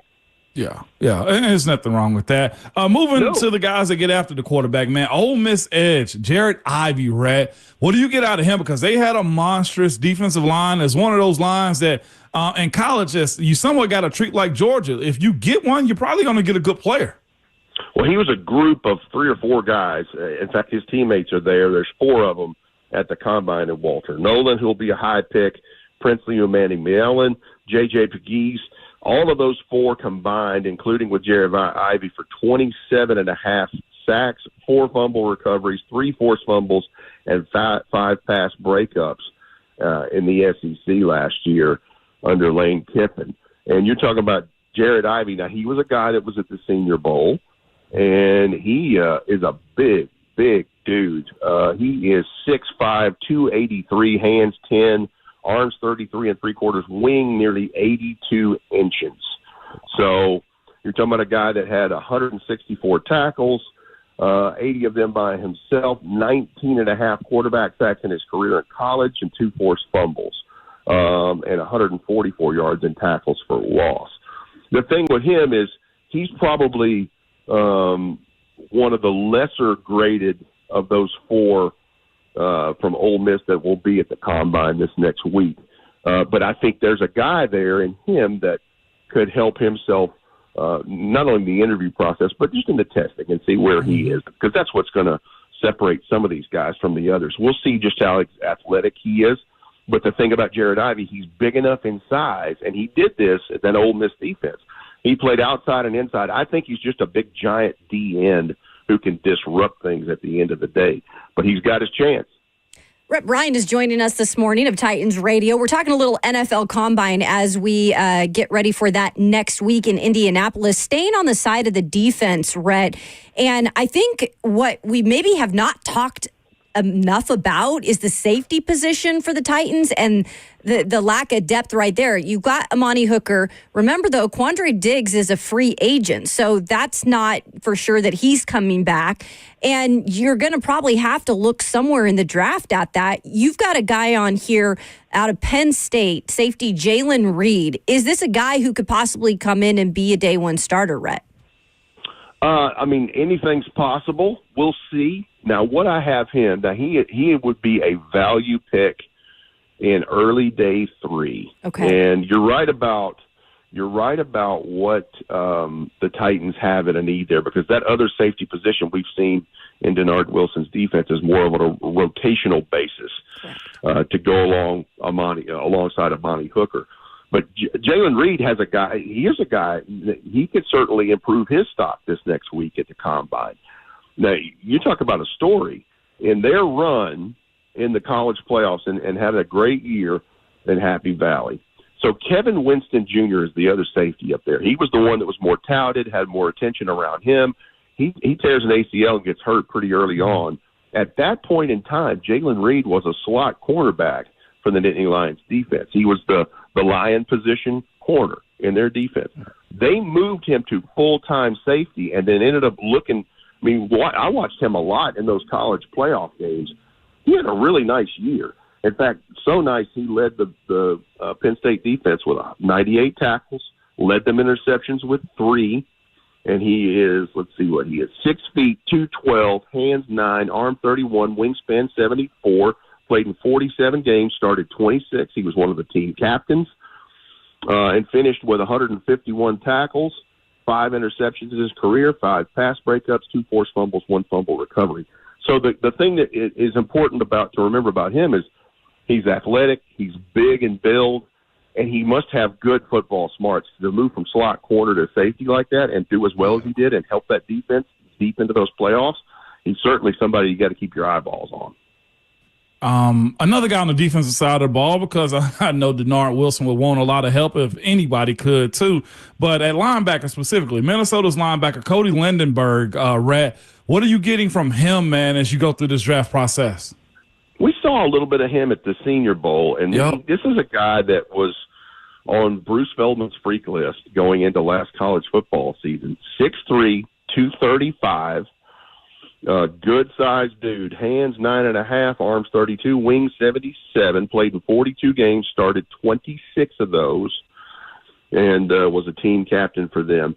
But this guy, the athleticism in this, the off-ball linebackers, there's a couple of guys that are really good athletes.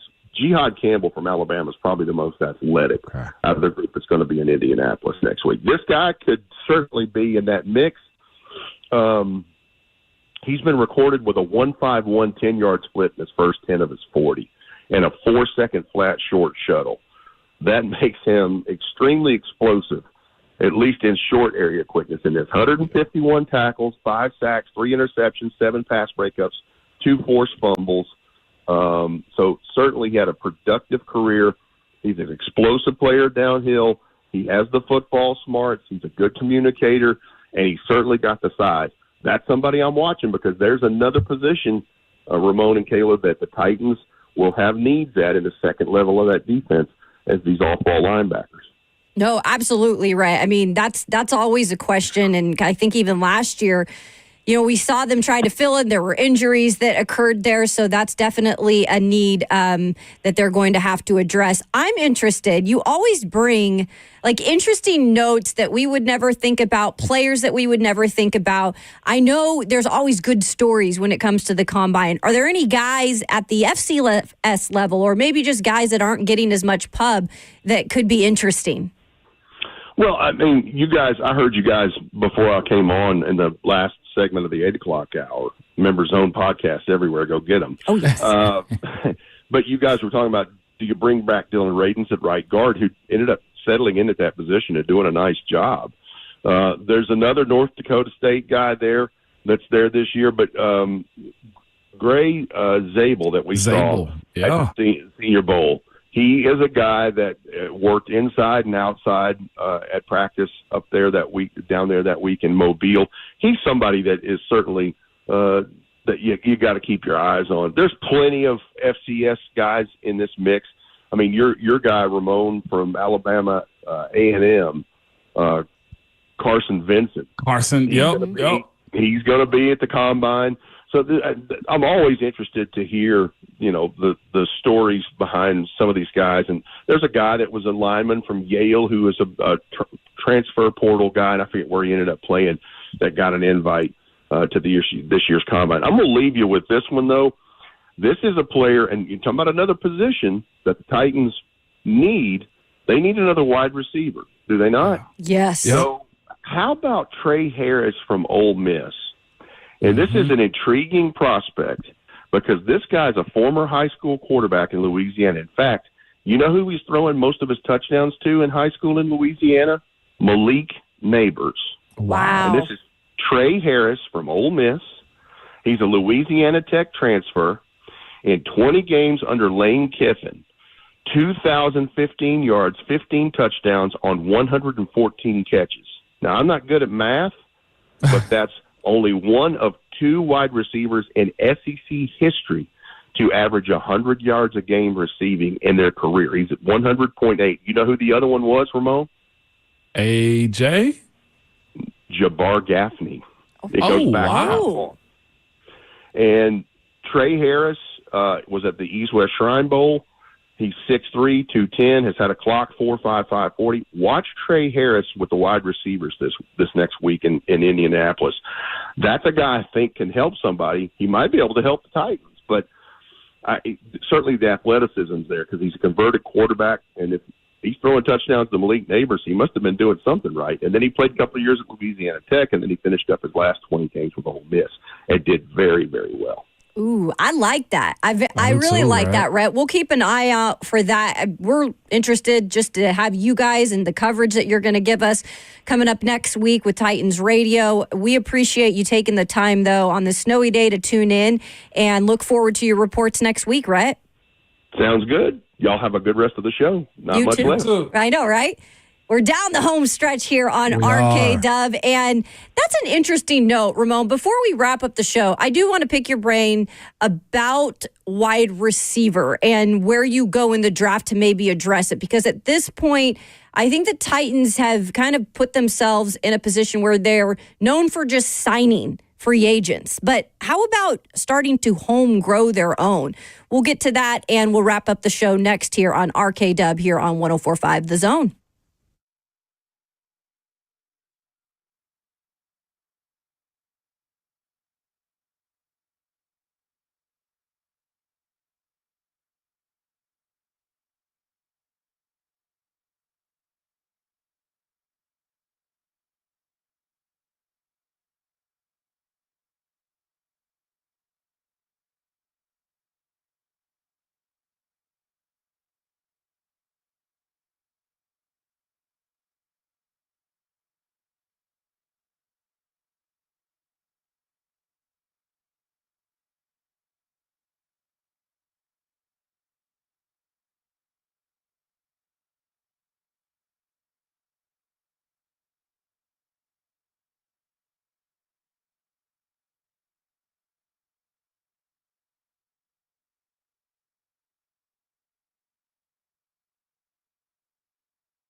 Welcome back into RK-Dub as we wrap the show up. We appreciate everybody for tuning in, participating on the F&M Bank chat this morning, as it has been a bit of a snow day, and we appreciate you all, as we always do, chiming in. So I have an interesting thing. We were talking about wide receivers a minute ago with Rhett Bryan, and maybe if we see the Titans go in that direction somewhere in this year's draft. Moan, I was just going through the draft for the Titans in the last several years, ever since John Robinson was here. And one thing is said to be true. John Robinson, when it came to drafting wide receivers and getting something out of them, isn't great. And the other part about it is they just didn't, draft them a lot in terms of high draft picks because you're always filling other needs. But we got to take you back to 2016 when the highest wide receiver they took was in the 5th round, and that was Tajay Sharp. We all know how that ended up. Yeah. 2017 was probably where they were the most serious about drafting wide receivers, and you can give your thoughts on this, but Corey Davis was who they took as their receiver at the top spot, right? Yeah, and then number 5 overall. Exactly. Yep. Then they got Taywan Taylor in the 3rd round. Look, Corey Davis was serviceable, no doubt about it, but he wasn't a hit. So I'm not going to give the green check mark on that one either. Taywan Taylor, we all know how that figured out. 2019 is the next time they took a wide receiver. This was obviously the hit that you then screwed up. But A.J. Brown, and he was taken in the 3rd round. It wasn't even like they took him in the 1st or 2nd.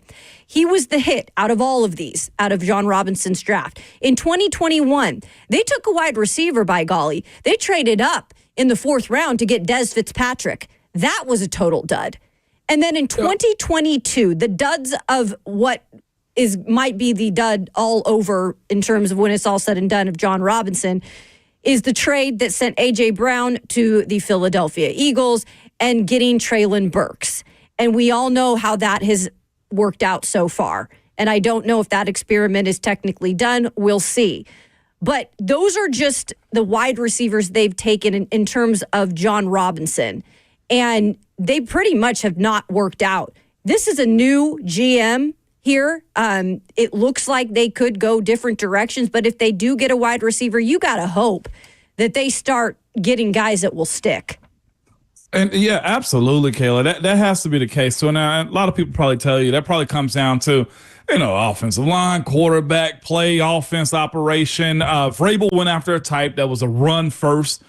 A run blocking wide receiver. Well, that had to be in your toolbox. That conversation. But most people and players, I'll say this, most wide receivers I've been around, Kayla, they don't get drafted or play to block. Like blocking is a part of what they do. It should never be in the forefront of what their main job is, especially in the NFL, unless they are an older player and you find one that's good at it. But that right there may have been one of the most flagrant flaws, Kayla, of John Robinson and Mike Vrabel's tenure too. Here's the other thing, like when you speak about do you go get one?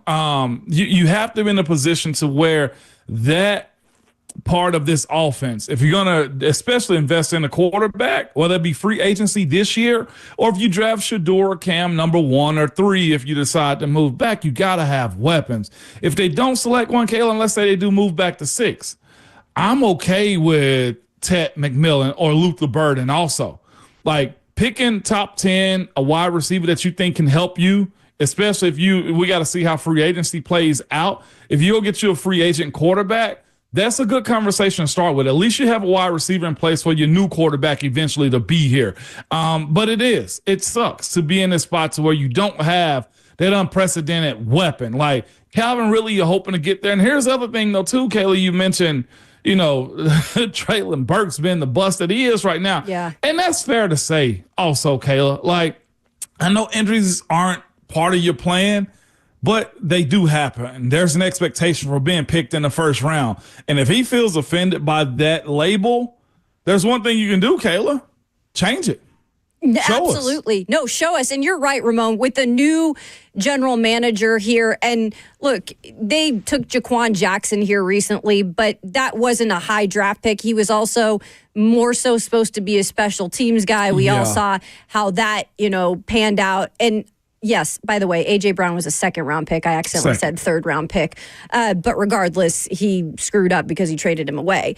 But, yeah, I mean, that's the thing, Ramon. If you're really getting a reset here in terms of the front office, a true reset, and you want to say, we don't want to be known anymore for being the organization that doesn't find our wide receivers, our homegrown wide receivers, where we have to continue to go out and sign free agents that sometimes don't work out, most of the time don't work out.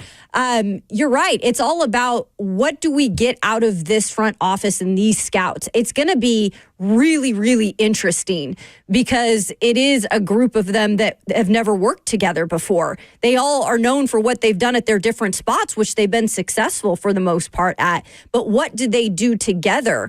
And again, how does Coach Callahan then continue to develop them? That's the big question.